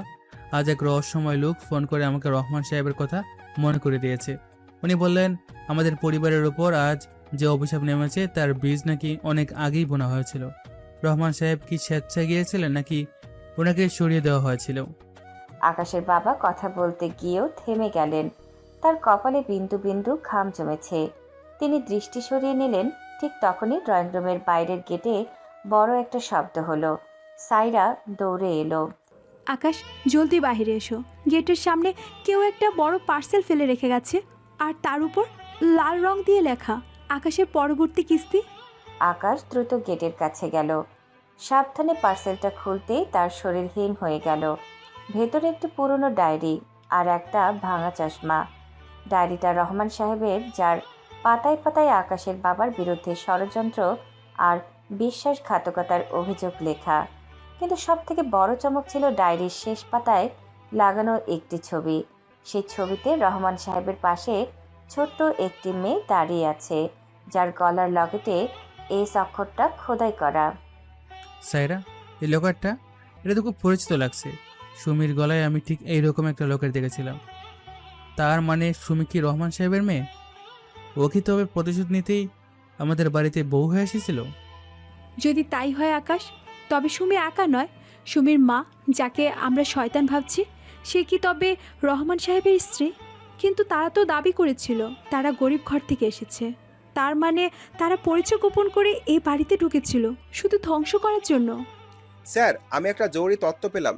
মির্জা সাহেব জেল থেকে চিরকুট পাঠিয়েছেন যে রহমান সাহেবের এক ছেলে এখনো জীবিত আছে এবং সে আপনার খুব কাছাকাছি অবস্থান করছে। সে নাকি এই পুরো গেমটা কন্ট্রোল করছে। আমার কাছাকাছি? কে সে? আসাদ, আমার অফিসের প্রত্যেকটা স্টাফের ব্যাকগ্রাউন্ড আবার চেক করো। আমার চারপাশে কাউকে আমি এখন বিশ্বাস করতে পারছি না। এমনকি সাইরা, তুমিও কি কিছু লুকাচ্ছ? আকাশ, তুমি আমাকে সন্দেহ করছো? আমি তোমায় লন্ডনে বাঁচিয়েছি, তোমার পাশে থেকেছি। আমি কিভাবে রহমান সাহেবের কেউ হতে পারি? ক্ষমা করো সাইরা, আমি এখন কাউকে বিশ্বাস করতে পারছি না। রহস্যের এই গোলক দাদায় আমি দিশেহারা। সুমি কি তবে মির্জা সাহেবের গুড়ি ছিল না, বরং মির্জাই কি সুমিদের গুড়ি ছিল? পরদিন সকালে আকাশ জেলে গেল সুমির সাথে দেখা করতে। সুমি এখন একা একটি সেলে বন্দি। আকাশকে দেখে সে পাগলের মতো হাসতে লাগলো। কি আকাশ সাহেব, রহমান সাহেবের ডায়েরিটা পেয়েছেন তো? আমার বাবা কোনো চোর ছিল না। তোমার বাবা তাকে চোর সাজিয়ে তার সব সম্পত্তি কেড়ে নিয়েছিলেন। আমার মা আর আমি 10 বছর ধরে দিনটার অপেক্ষা করেছি। তুমি ভেবেছো মির্জাকে জেলে পাঠিয়ে তুমি জিতে গেছো? আসল শিকারী তো এখনো বাইরে, আমার ভাই। সে তোমার খুব কাছে আছে। সে যখন ছোবল দেবে তখন পালানোর পথ পাবে না। তোমার বাইক খেয়ে সুমি, নাম বলো তার। নাম বললে তো মজাই শেষ। শুধু মনে রেখো, যাকে তুমি সবচেয়ে বেশি বিশ্বাস করো সেই তোমার সব থেকে বড় জম।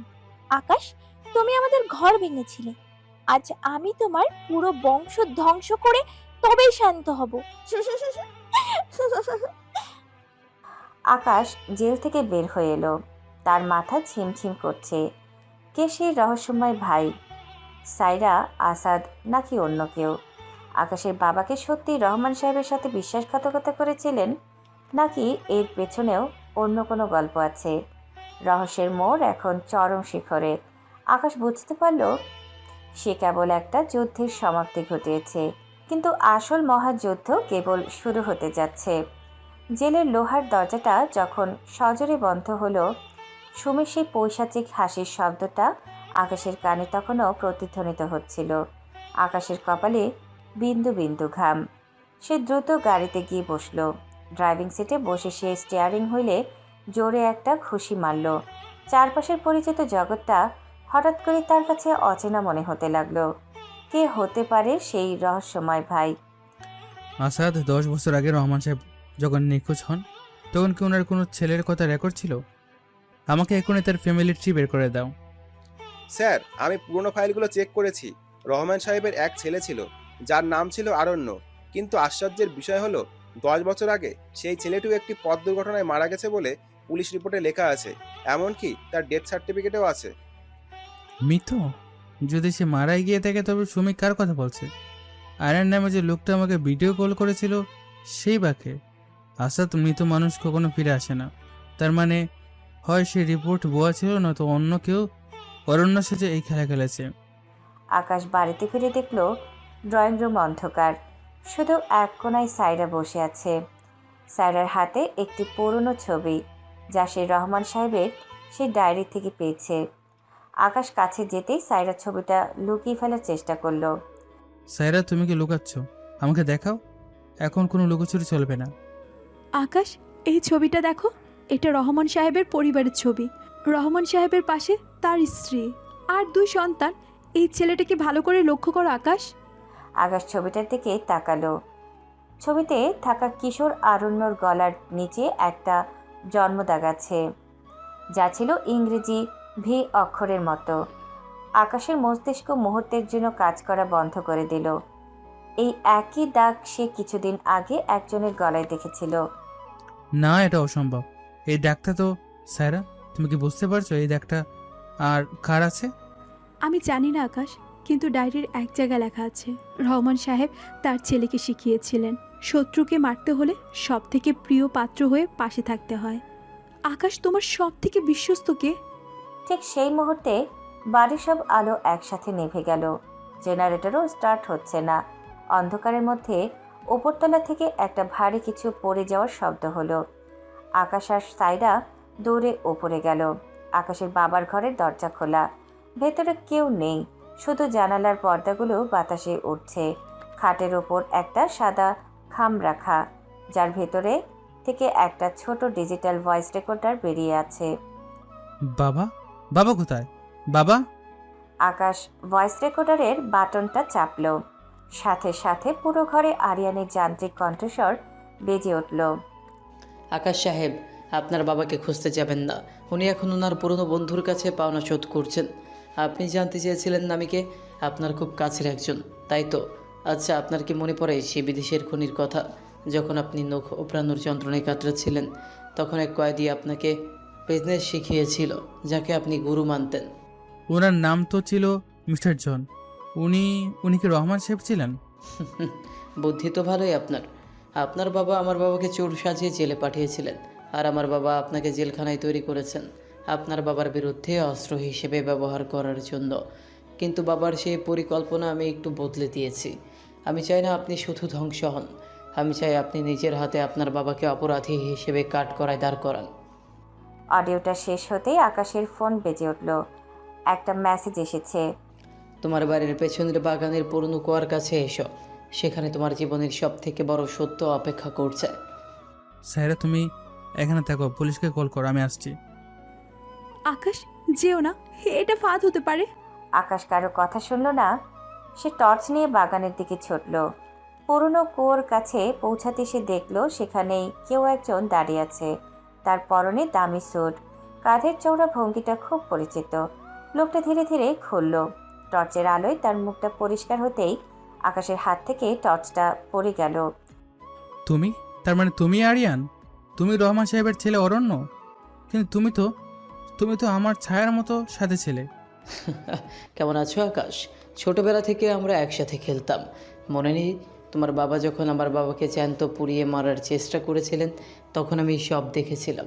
আজ তুমি বিলিয়নিয়ার হয়েছো আমার বাবার বুদ্ধিতে আর আমার সাহায্যে, কিন্তু আজ সময় হয়েছে সেই ঋণ শোধ করার। অরণ্য, থামো এসব। সুমি কি তবে তোমার বোন? সুমি আমার কেউ না আকাশ, ও মির্জা সাহেবের মেয়ে ছিল। আমার বাবা সুমিকে ব্যবহার করেছিলেন তোমার পরিবারে ফাটল ধরাতে, আর আমি শুধু অপেক্ষা করছিলাম সেই দিনের, যেদিন তুমি তোমার বাবার আসল চেহারাটা জানতে পারবে। ওই দেখো, কুয়ার নিচে তোমার বাবা, সেখানে হাত পা বাঁধা অবস্থায় আছেন। এখন তোমার কাছে দুটো অপশন, হয় ওনাকে বাঁচাও, নয়তো ওনাকে মরতে দাও। মনে রেখো, ওনাকে বাঁচাতে গেলে তোমাকে তোমার সব সম্পত্তি আমার নামে লিখে দিতে হবে। আকাশ কুয়োর দিকে তাকালো। তার বাবা সেখানে যন্ত্রণায় গোঙাচ্ছেন। অন্যদিকে অরণ্যর হাতে একগাদা আইনি কাগজ। আকাশ এক চরম সংকটের মুখে। একদিকে তার জন্মদাতা পিতা, যিনি একসময় অপরাধ করেছিলেন, অন্যদিকে তার শৈশবের বন্ধু আর জীবনের সবথেকে বড় আশ্রয়, যে আজ তার সর্বনাশের মূল কারিগর। বাগানের সেই পুরনো কুয়োর পাশে সময় যেন থমকে দাঁড়িয়েছে। ঝিঝি পোকার ডাক আর কুয়োর গভীর থেকে আসা বাবার গুঙানির শব্দ আকাশকে পাগল করে দিচ্ছে। সামনে দাঁড়িয়ে থাকা আরণ্যর হাতে সেই আইনি কাগজগুলো বাতাসের ঝাপটায় শব্দ করছে। আকাশের বিশ্বাস করার ক্ষমতা হারিয়ে গেছে। যাকে সে নিজের ডান হাত ভাবত ছায়ার মতো, যে লোকটা তার সাম্রাজ্য গড়ে দিয়েছে, সেই আজ সব কেড়ে নিতে উদ্যত। কি ভাবছো আকাশ? সময় কিন্তু শেষ হয়ে আসছে। কোর নিচে পানি বাড়ছে আর তোমার বাবার দম বন্ধ হয়ে আসছে। 10 বছর আগে ঠিক এরকম এক রাতে আমার বাবা যখন তোমার বাবার পায়ে ধরে বাঁচার আকুতি জানিয়েছিলেন, তখন তোমার বাবা দয়া করেননি। আজ ইতিহাস তার প্রতিশোধ নিচ্ছে।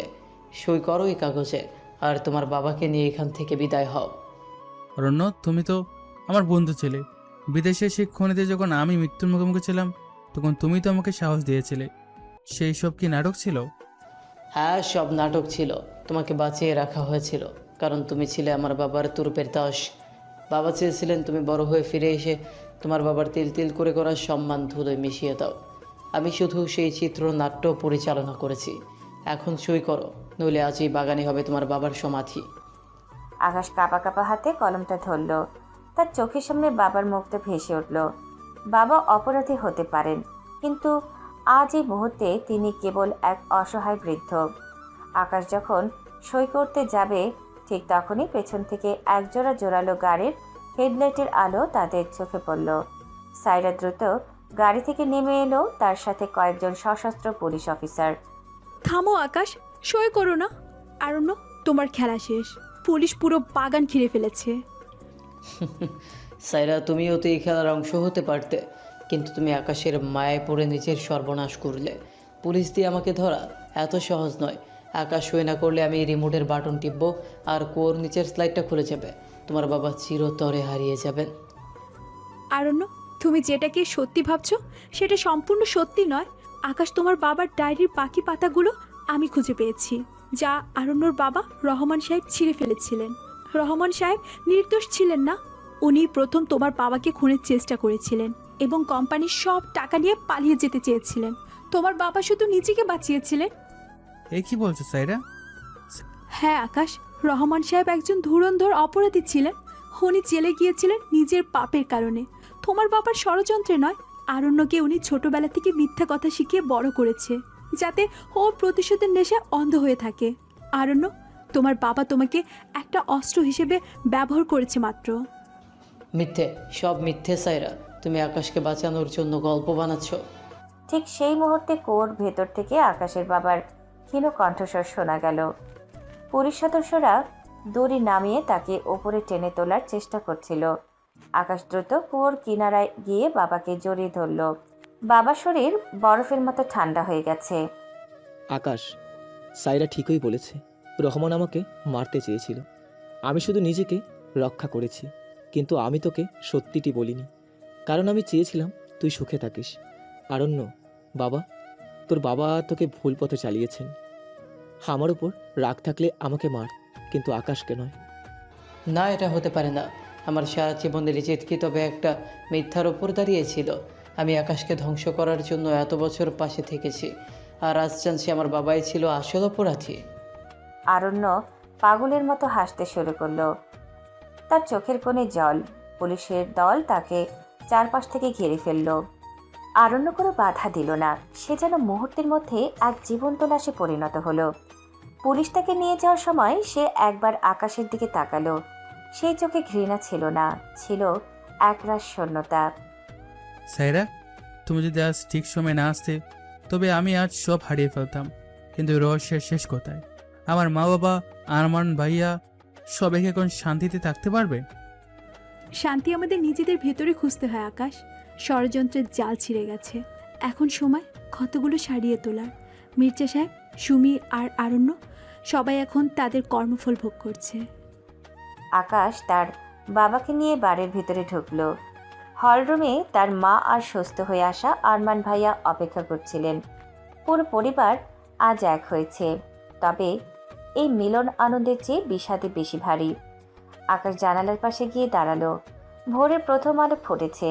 10 বছরের দীর্ঘ এক আমাবস্যার রাত কাটিয়ে আকাশের জীবনে আজ সূর্যোদয় হতে যাচ্ছে। মা বাবা ফিরে এসেছে, সম্মান ফিরেছে, কিন্তু আমার সেই সরল শৈশব আর ফিরে আসবে না। তবে এখন থেকে আমি আর বিলিয়নিয়ার আকাশ নই, আমি এই পরিবারের সেই ছোট্ট আকাশ যে সবাইকে আগলে রাখবে। গল্পের এই শেষ পর্যায়ে এসে আকাশ বুঝতে পারল জীবনের সব থেকে বড় ঐশ্বর্য টাকা নয়, বরং সত্য আর ক্ষমা। সাইরা আকাশের পাশে এসে দাঁড়ালো এবং তার হাতটা ধরল। ভোরের নরম আলোয় ড্রয়িং রুমটা শান্ত দেখাচ্ছিল। আকাশ তার বাবা মায়ের সাথে চা খাচ্ছিল। দীর্ঘ 10 বছরের তপ্ত মরুভূমি পাড়ি দিয়ে আজ এই পরিবারের শান্তির বৃষ্টি নেমেছে। আকাশ তার বাবার কাঁধে হাত রেখে বসে আছে, কিন্তু এই প্রশান্তি বেশিক্ষণ স্থায়ী হলো না। হঠাৎ করেই বাইরে বিকট শব্দে একটা বিস্ফোরণ হলো।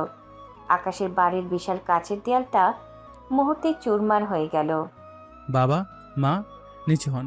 আসাদ, সিকিউরিটি লক করো, জলদি। চারপাশে ধোঁয়ায় আচ্ছন্ন হয়ে গেল। ধোঁয়ার মাঝখান থেকে স্বয়ংক্রিয় অস্ত্রের গুলির শব্দ শোনা যেতে লাগলো। আকাশে black commando security team position নেওয়ার আগে একদল লোক পেছনের বাগান দিয়ে ভেতরে ঢুকে পড়ল। সবার আগে যে দাঁড়িয়ে আছে তার চোখে প্রতিশোধের আগুন। সে আর কেউ নয়, মির্জা সাহেবের একমাত্র ছেলে জিশান মির্জা। আসাদ, আমার লকার থেকে পিস্তলটা বের করো। ওরা জানে না কার বাড়িতে ঢুকেছে। 10 বছর বিদেশের মাটিতে শুধু টাকা কামায়নি, নিজের জীবন বাঁচানোর লড়াইটাও শিখেছি। মা, আপনারা ভেতরে যান। আকাশ ডাইনিং টেবিলটা উল্টে দিয়ে তার আড়ালে পজিশন নিল। তার রাজকীয় আভিজাত্য এখন এক দুধর্ষ যোদ্ধার রূপে বদলে গেছে। সাইরা চিৎকার করে ওপার থেকে ছুটে আসছিল, কিন্তু আকাশ হাত দিয়ে তাকে থামিয়ে দিল। সাইরা, ওদিকে যেও না, আর professional killer. Asad, drone camera on করো, আমি দেখতে চাই বাইরে কতজন আছে। আকাশ সাহেব, নিজেকে খুব বিলিয়নিয়ার ভাবেন না? আমার ছেলেকে জেলে পাঠিয়ে ভেবেছিলেন রাজত্ব করবেন। মির্জা সাহেবের ছেলে এখনও মরেনি। আজ আপনার এই সাফল্যের চূড়াটায় আপনার কবর হবে। আমার বাবাকে যে অপমান করেছেন তার প্রতিটা হিসাব আমি কড়ায় গণ্ডায় বুঝে নিব। জিসান, তোমার বাবাকে আমি গুনে গুনে জেলের ভাত খেয়েছি তার অপরাধের জন্য, আর তুমি বাবার মতো কাপুরুষের মতো লোক ভাড়া করে এনেছো? সাহস থাকলে সামনে চলো। আকাশ টেবিলের আড়াল থেকে বেরিয়ে নিখুঁত নিশানায় গুলি করতে শুরু করলো। তার এক একটা গুলি শত্রু পক্ষকে ধরাশায়ী করে দিচ্ছিল, কিন্তু হঠাৎ করে একটা গুলি আকাশের বাঁ কাঁধ ঘেঁষে চলে গেল। ফিনকে দিয়ে রক্ত বের হতে লাগলো। আকাশ, তোমার রক্ত পড়ছে, প্লিজ ওখান থেকে সরে এসো। সামান্য রক্তে আকাশ দমে যায় না সাইরা। আসাদ, ব্যাকআপ টিম কোথায়? স্যার, গেটের বাইরে ওদের আরো দুটো গাড়ি ব্যাকআপ দিচ্ছে। আমাদের মেইন সিকিউরিটি গেট ওরা জ্যাম করে দিয়েছে। ঠিক সেই মুহূর্তেই আকাশ দেখল জিশানের একজন লোক তার মা বাবার ঘরের দিকে গ্রেনেড তাক করছে। আকাশের চোখ রক্তবর্ণ হয়ে উঠল। সে কোনো কিছুর পরোয়া না করে দৌড়ে গিয়ে লোকটার ওপর ঝাঁপিয়ে পড়ল। খালি হাতে সে লোকটার ঘাড় মটকে দিল। আকাশের এই বিধ্বংসী রূপ দেখে জিশান কিছুটা পিছিয়ে গেল। জিসান, আজ যদি তুই আমার পরিবারের দিকে হাত বাড়াস, তবে তোর বাবার পিন্ডি দেওয়ার মতো কেউ বেঁচে থাকবে না। বল, এ হামলায় আর কে কে আছে তোর সাথে? হাসাস না আকাশ, আরিয়ান সাহেবের মতো মানুষ আমার মাথার উপর হাত রেখেছেন। মির্জা গ্রুপ তুই দখল করেছিস, কিন্তু ব্ল্যাক স্করপিও নেটওয়ার্ক তুই কল্পনাও করতে পারবি না। কথা শেষ করেই জিশান একটা ধোঁয়া বোমা ছুড়ে দিয়ে সেখান থেকে পালানোর চেষ্টা করলো। আকাশ স্তব্ধ হয়ে দাঁড়িয়ে রইল। তার কাঁধ থেকে রক্ত গড়িয়ে নিচে পড়ছে, কিন্তু তার মুখে কোনো যন্ত্রণার চিহ্ন নেই, বরং এক হিমশীতল জেদ ফুটে উঠেছে। আকাশ, চলো হাসপাতালে যেতে হবে, অনেক রক্ত বের হয়েছে। না সাইরা, আগে এই আগাছাগুলোকে সাফ করতে হবে। আসাদ, এখন এই চার্টার প্লেন রেডি করো। জিসান ভাবছো ও বেঁচে যাবে? ও জানে না এই আকাশ যখন নিচে নামে তখন সে পলয় নিয়ে আসে। আকাশ তার রক্তাক্ত শার্টটা খুলে ছুঁড়ে ফেলে দিল। তার সুঠম শরীরে বিদেশের সেই খনির যন্ত্রণার দাগগুলো এখন তলোয়ারের মতো ঝকঝক করছে। সে তার বাবা মায়ের সামনে গিয়ে দাঁড়ালো। মা, বাবা, আপনারা ভয় পাবেন না।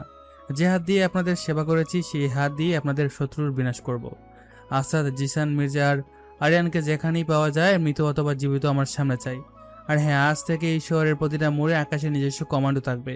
খেলা এবার আমার নিয়মে হবে।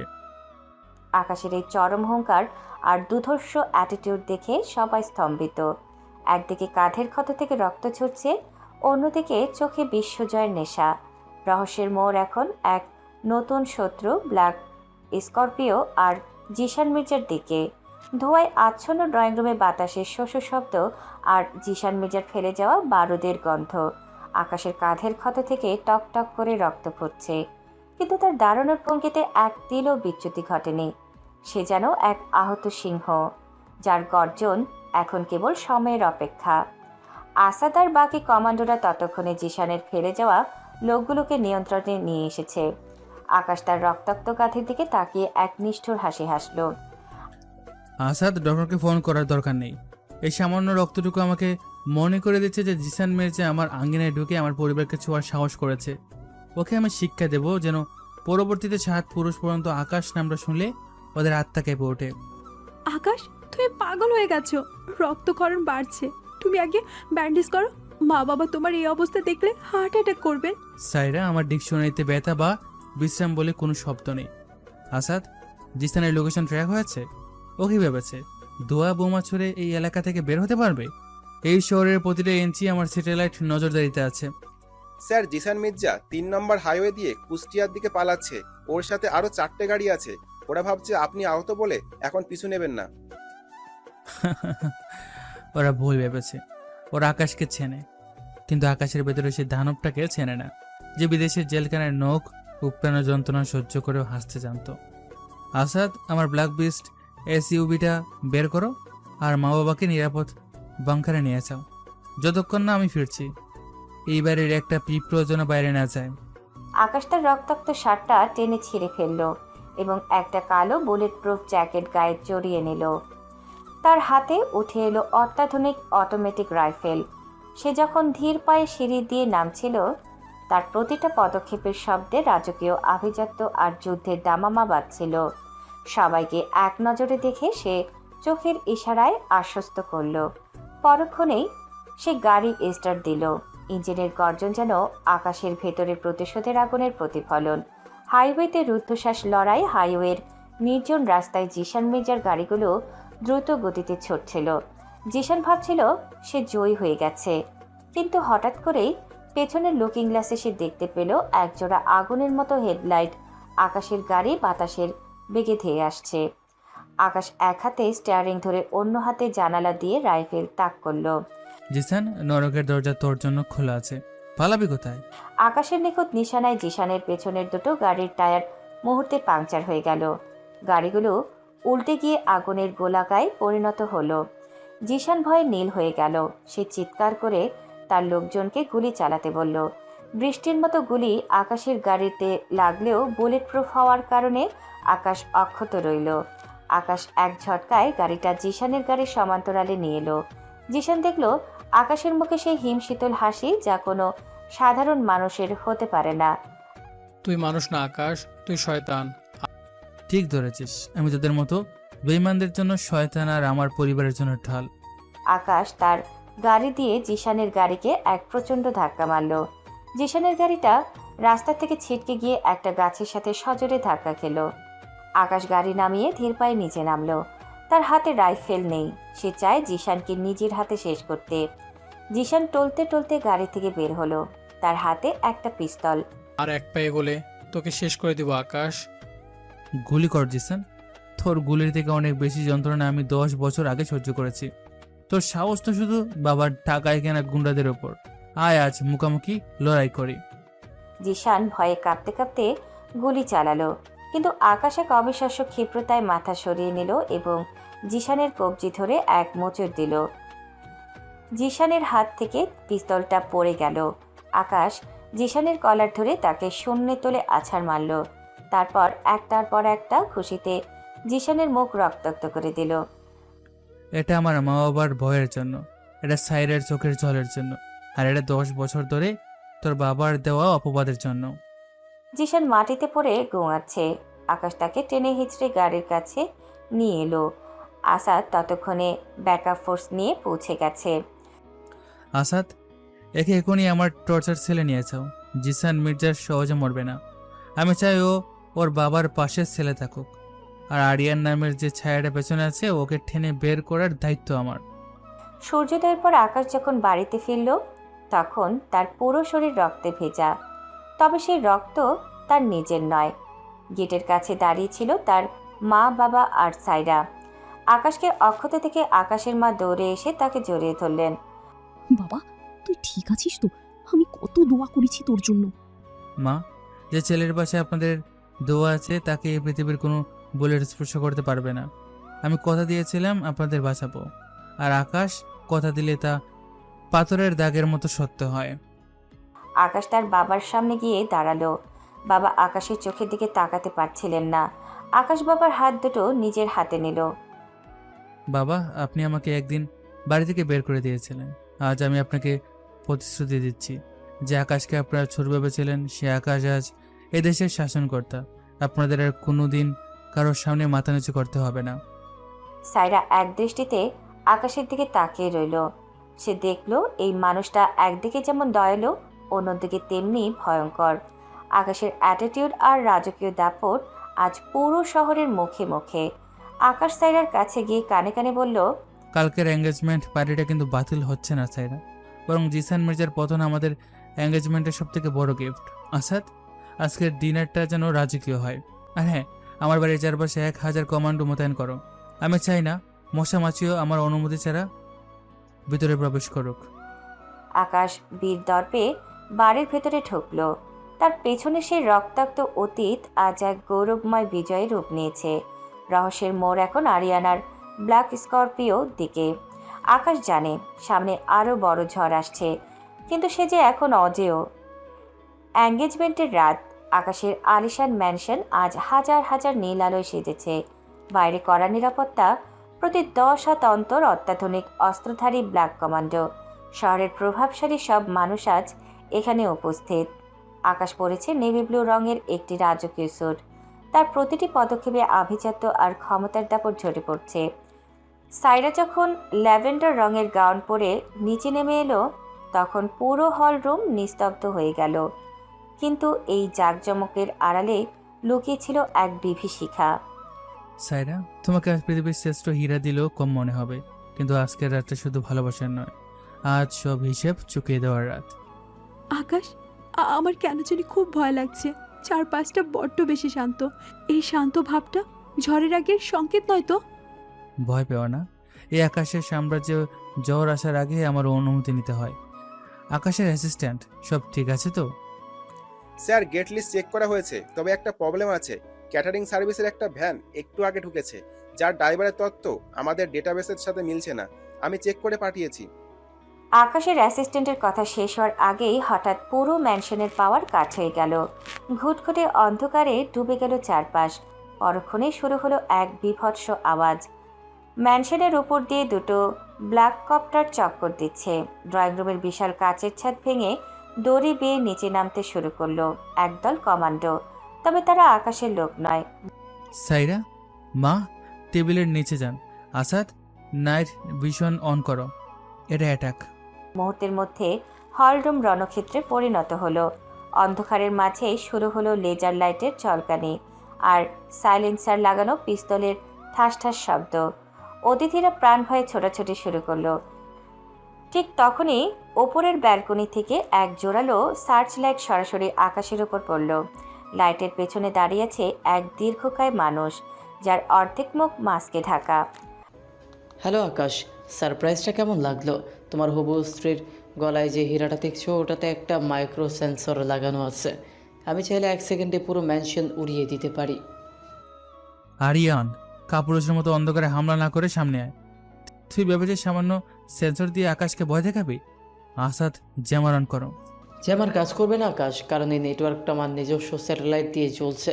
এখন শোনো, তোমার বাবার একটা গোপন লকার আছে, যার পাসওয়ার্ড শুধু তুমি জানো। ওই লকারের ভেতর ব্ল্যাক স্করপিওর আসল ফাইলটা আছে। ওটা আমাকে দাও, নইলে আজ এই এঙ্গেজমেন্ট পার্টি হবে তোমাদের সবার কোনো খবর। আকাশ দেখল সাইরার গলার লকেটে একটা লাল আলো দপদপ করে চলছে। তার মা আর বাবা এক কোনায় বন্দুকের নলের মুখে জিম্মি। আকাশের চোখের মনে স্থির হয়ে গেল। সে ধীর পায়ে আরিয়ানের দিকে এগোতে লাগলো। তার হাতে কোনো অস্ত্র নেই, কিন্তু তার চোখের চাউনি যে কোনো অস্ত্রের চেয়ে ধারালো। আরিয়ান, তুই একটা ভুল করেছিস। তুই আমার সম্পত্তিতে হাত দিয়েছিলি, আমি শুয়েছি। আমার গায়ে গুলি চালিয়েছিস, আমি হেসেছি। কিন্তু আজ তুই আমার ভালোবাসার গায়ে হাত দিয়েছিস। তুই হয়তো ভুলে গেছিস আমি লন্ডনের আন্ডারগ্রাউন্ড ফাইটিং রিংয়ের অপরাজিত চ্যাম্পিয়ন ছিলাম। ধমক দিবি না আকাশ, রিমোট আমার হাতে। রিমোট তোর হাতে ঠিকই, কিন্তু তোর পা যে ডিনামাইটের উপর দাঁড়িয়ে আছে সেটা খেয়াল করেছিস? আরিয়ান চমকে নিচের দিকে তাকাতেই দেখলো তার পায়ের নিচে ছোট একটা সেন্সর লাইট জ্বলছে। আকাশের অ্যাসিস্ট্যান্ট অন্ধকারে লুকিয়ে আরিয়ানের পজিশনের নিচে মাইন্ডসেট করে দিয়েছে। মুহূর্তের জন্য আরিয়ানের মনোযোগ বিচ্যুত হতেই আকাশ চিতার মতো লাফিয়ে ব্যালকনিতে উঠে গেল। আরিয়ানের হাত থেকে রিমোটটা কেড়ে নিয়ে সে এক ঘুষিতে আরিয়ানের মাস্ক ছিঁড়ে ফেলল। এ কি তোর চেহারা? আরিয়ান না, তুই তো অরণ্যের সে ছোট ভাই আরমান, যাকে সবাই মৃত জানে। চিনে ফেলেছিস, কিন্তু দেরি করে ফেললি আকাশ। রিমোটের সুইচ আমি টিপে দিয়েছি। ঠিক সেই মুহূর্তে সাইডের গলার লকেট থেকে বিকট শব্দ হতে শুরু করলো। কাউন্টডাউন শুরু হয়েছে। 5, 4, 3। পুরো হলের মানুষ আতঙ্কে চিৎকার করে উঠল। আকাশ 1 সেকেন্ডও নষ্ট না করে ব্যালকনি থেকে নিচে ঝাঁপ দিল। সে সাইডার কাছে পৌঁছে এক ঝটকায় লকেটটা ছিঁড়ে জানালার বাইরে ছুঁড়ে মারল। ম্যানশনের বাইরের বাগানের এক বিশাল বিস্ফোরণ ঘটল। আগুনের লেলিহান শিখা জানালার কাচ ভেদ করে ভেতরে এলো। আকাশ সাইডাকে নিজের শরীরের নিচে চাপা দিয়ে আগলে রাখল। কয়েক সেকেন্ডের স্তব্ধতা। ধোঁয়া যখন কিছুটা কমলো, আকাশ উঠে দাঁড়ালো। তার জামা ছিঁড়ে গেছে, পিঠে কাচের টুকরো বেঁধেছে, কিন্তু সে অজেয়। আসাদ আরিয়ানকে জ্যান্ত চাই, ওকে মরতে দিবি না। ওর শরীরের হাড় আমি একটা একটা করে গুঁড়া করব। আকাশের অ্যাসিস্ট্যান্ট আরিয়ানের ওপর ঝাঁপিয়ে পড়ল। আকাশ সাইরাকে টেনে তুলল। সাইরা থরথর করে কাঁপছে। আকাশ তাকে শক্ত করে জড়িয়ে ধরে তার কপালে চুমো খেলো। তারপর ঘুরে তার মা বাবার কাছে গেল। দেখে নিন মা, আপনাদের ছেলে এখন আর কেবল বিলিয়নিয়ার নয়, সে জমদূত। যারা আমাদের শান্তি কেড়ে নিতে আসবে তাদের আমি এভাবেই ছাই করে দেব। ম্যানশনের বাইরে তখন সাইরেনের শব্দ। আকাশ ভাঙা কাচের ওপর দিয়ে বিতর্পে হেঁটে গেল মেন গেটের দিকে। তার পেছনে ধাউ ধাউ করে আগুন জ্বলছে। সামনে এক নতুন সকালের অপেক্ষা। তবে আকাশের চোখে তখনও ধিকি ধিকি জ্বলছে প্রতিশোধের আগুন। আরিয়ান ধরা পড়লেও ব্ল্যাক স্করপিওর প্রধান কেতা এখনও রহস্য। ম্যানশনের বাইরে সেই আগুনের লেলিহান শিখা তখনও নেভেনি। আরিয়ান ওরফে আরমানকে আকাশের ব্যক্তিগত টর্চার সেলে লোহার শিকল দিয়ে বেঁধে রাখা হয়েছে। আকাশ তার স্যুটের হাতা গুটিয়ে ধীর পায়ে ভেতরে ঢুকল। তার হাতে একটি জ্বলন্ত চোরট, চোখে হিমশীতল শূন্যতা। আকাশের অ্যাসিস্ট্যান্ট আসাদ পাশে দাঁড়িয়ে একটি কালো ফাইল নাড়াচাড়া করছে। আরমান, তুই ভেবেছিলি মরার নাটক করে বেঁচে যাবে? অরণ্যের মৃত্যুর পর তোকে যে পরম মমতায় বিদেশে পাঠিয়েছিলাম, তুই সেই বিশ্বাসের বুক ছিঁড়ে বিষ ঢেলে দিলি। ব্ল্যাক স্করপিওর আসল মাথাকে। কার নির্দেশে তুই স্যারকে মারতে চেয়েছিলি? আকাশ, তুই শুধু ব্যবসায় শিখেছিস, মানুষ চিনতে পারিসনি। ব্ল্যাক স্করপিও কোনো দল নয় আকাশ, এটা একটা অভিশাপ। যাকে সব থেকে বেশি বিশ্বাস করিস সে এটার আসল মালিক। আমি তো শুধু একটা খুঁটি ছিলাম। কথা পেঁচাবি না, নাম বল, নইলে আজ তোকে জ্যান্ত পুড়িয়ে মারবো। তবে শোন, ব্ল্যাক স্করপিওর মালিক আর কেউ নয়, তোর ওই প্রিয়তমা সাইরার বড় ভাই, যাকে তোরা বিদেশি নিখোঁজ বলে জানিস। সে এই পুরো নীল নকশা তৈরি করেছে। এমনকি 10 বছর আগে তোর ভাবির সে মিথ্যা অপবাদও ছিল তার পরিকল্পিত চাল। আকাশের হাতের চুরুটটা মাটিতে পড়ে গেল। সাইরার ভাই? সাইরা কি তবে সব জানতো? আকাশ ঝড়ের বেগে টর্চার সেল থেকে বেরিয়ে এলো। সে সোজা সাইরার ঘরে গিয়ে ঢুকলো। সাইরা তখন আয়নার সামনে বসে তার জখমগুলো পরিষ্কার করছিল। আকাশকে দেখে সে থমকে গেল। স্যার, আমাকে একটা সত্যি কথা বলো, তোমার ভাই কি এখনো জীবিত? আরিয়ান দাবি করছে তোমার ভাই ব্ল্যাক স্করপিও। আকাশ, আমি আমি জানতাম তুমি একদিন এটা জেনে যাবে। ভাইয়া নিখোঁজ হয়নি। উনি 10 বছর আগে রহমান সাহেবের সাথে হাত মিলিয়েছিলেন তোমার বাবাকে ধ্বংস করার জন্য। আমি তোমাকে বাঁচাতে চেয়েছিলাম বলে ভাইয়ার সাথে সম্পর্ক ছিন্ন করে তোমার পাশে এসে দাঁড়িয়েছিলাম। বিশ্বাস করো আকাশ, আমি এই ষড়যন্ত্রের অংশ নই। বিশ্বাস? স্যারা, এই পৃথিবীতে এখন আমার ছায়াকেও আমি বিশ্বাস করি না। আকাশের অ্যাসিস্ট্যান্ট সাইরাকে নজরবন্দি করো, যতক্ষণ না আমি এই রহস্যের শেষ মাথা খুঁজে পাচ্ছি সায়রা এই রুম থেকে বের হবে না। আকাশ, তুমি আমাকে সন্দেহ করছো? আমি তোমাকে ভালোবাসি আকাশ। ভালোবাসা আর বিশ্বাসঘাতকতা একই মুদ্রার র্যাপিড ওপেট। আসাদ, সাইরের বাইরের লোকেশন এখনই বের করো। আমি চাই আজ রাতে এই ব্ল্যাক স্করপিওর সাম্রাজ্য ধুলোয় মিশিয়ে দিতে। আকাশের অ্যাসিস্ট্যান্ট ল্যাপটপে কয়েকটা কি চাপতেই একটা আইপি অ্যাড্রেস খুঁজে পেল। লোকেশনটা দেখাচ্ছে শহরের উপকণ্ঠে পরিত্যক্ত একটি টেক্সটাইল মিলে। আকাশ আর দেরি করল না, সে তার নিজের কমান্ডো ফোর্স নিয়ে রওনা দিল। আজ তাকে কেউ থামাতে পারবে না। তার 10 বছরের পরিশ্রম আর পরিবারের সম্মানের প্রশ্ন আজ এক বিন্দুতে এসে মিশেছে। অন্ধকার মিলের ভেতর কেবল জেনারেটরের আওয়াজ শোনা যাচ্ছে। আকাশ তার হাতে একটি সাইলেন্সার লাগানো পিস্তল নিয়ে ভেতরের দিকে ঢুকলো। হঠাৎ ওপর থেকে একটা ভারী লোহার খাঁচা আকাশের ওপর পড়তে যাচ্ছিল, কিন্তু আকাশ চিতার মতো লাফিয়ে সরে গেল। স্বাগতম আকাশ সাহেব, আপনি যে এত দ্রুত এখানে পৌঁছে যাবেন ভাবিনি। ধীর পায়ে ছায়া থেকে বেরিয়ে এলো এক যুবক। চেহারায় সায়রার সাথে অদ্ভুত মিল, কিন্তু চোখে পৈশাচিক নিষ্ঠুরতা। সেই হলো সায়রার বড় ভাই সোহেল। সোহেল, তুই আমার সাইডের বাই হয়ে আমাদের ক্ষতি করতে চেয়েছিস? তোর লোভ এতই বেড়ে গিয়েছে যে তুই তোর নিজের বোনকে মারার পরিকল্পনা করলি? বোন? ও তো বেঈমান। ও তোর প্রেমে অন্ধ হয়ে আমাদের সব তথ্য তোকে পাচার করতো। আকাশ, তুই বিলিনিয়ার হয়েছিস ঠিকই, কিন্তু আজ তুই এখান থেকে জ্যান্ত বের হতে পারবি না। সোহেল সিগন্যাল দিতেই চারপাশ থেকে অসংখ্য সহস্র গুন্ডা বেরিয়ে এলো। আকাশ একাই তাদের মোকাবেলা করতে শুরু করলো। তার মার্শাল আর্টের দক্ষতায় সে একে একে সবাইকে ধরাশায়ী করতে লাগলো। ঠিক তখনই সোহেল সায়রার একটা লাইভ ভিডিও স্ক্রিনে দেখালো। সায়রার গলায় একটি শুকনো তার পেঁচানো, যা একটি টাইমারের সাথে যুক্ত। আকাশ, তুই যদি আর এক পা এগোস তবে সাইরা শেষ। বেছে নেয়, হয়তো সাম্রাজ্য, না হয় তোর ভালোবাসা। তুই আকাশকে এখনো চিনতে পারিস না সোহেল। আসাদ, অপারেশন শেডুকিল শুরু করো। মুহূর্তের মধ্যে ড্রোন থেকে টিয়ার গ্যাস আর সাউন্ড গ্রেনেড চার্জ করা হলো। পুরো মিল অন্ধকার আর ধোঁয়ায় ভরে গেল। সেই ধোঁয়ার মাঝেই আকাশ সোহেলের ওপর ঝাঁপিয়ে পড়ল। দুজনের মধ্যে শুরু হলো হাতাহাতি লড়াই। আকাশ সোহেলের চোয়ালে এক প্রচণ্ড ঘুষি মারল।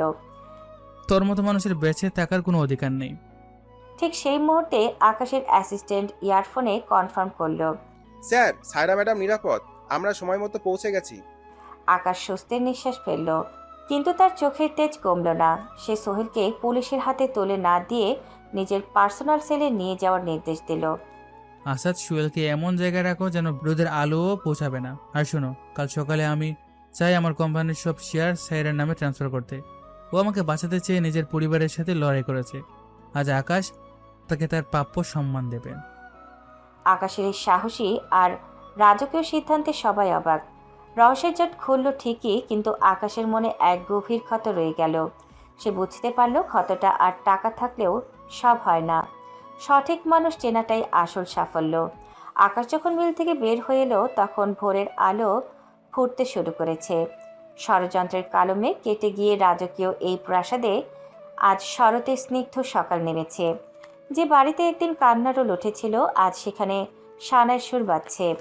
আকাশ আজ শুধু একজন টপ বিলিয়নার নয়, সে এক বিজয়ী পুরুষ, যে তার সততা আর সাহসিকতা দিয়ে হারানো সব সম্মান ফিরিয়ে এনেছে।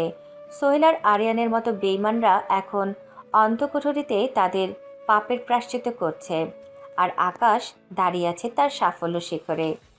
আসাদ, আজকের অনুষ্ঠানের সব প্রস্তুতি শেষ তো? আমি চাই না আমার জীবনের এই বিশেষ দিনে কোনো কমতি থাকুক। শহরে যত অনাথ আশ্রম আছে সব জায়গায় আজ রাজকীয় ভোজের ব্যবস্থা করো। আমার এই খুশির জন্য বঞ্চিত মানুষের মুখেও হাসি ফোটায়।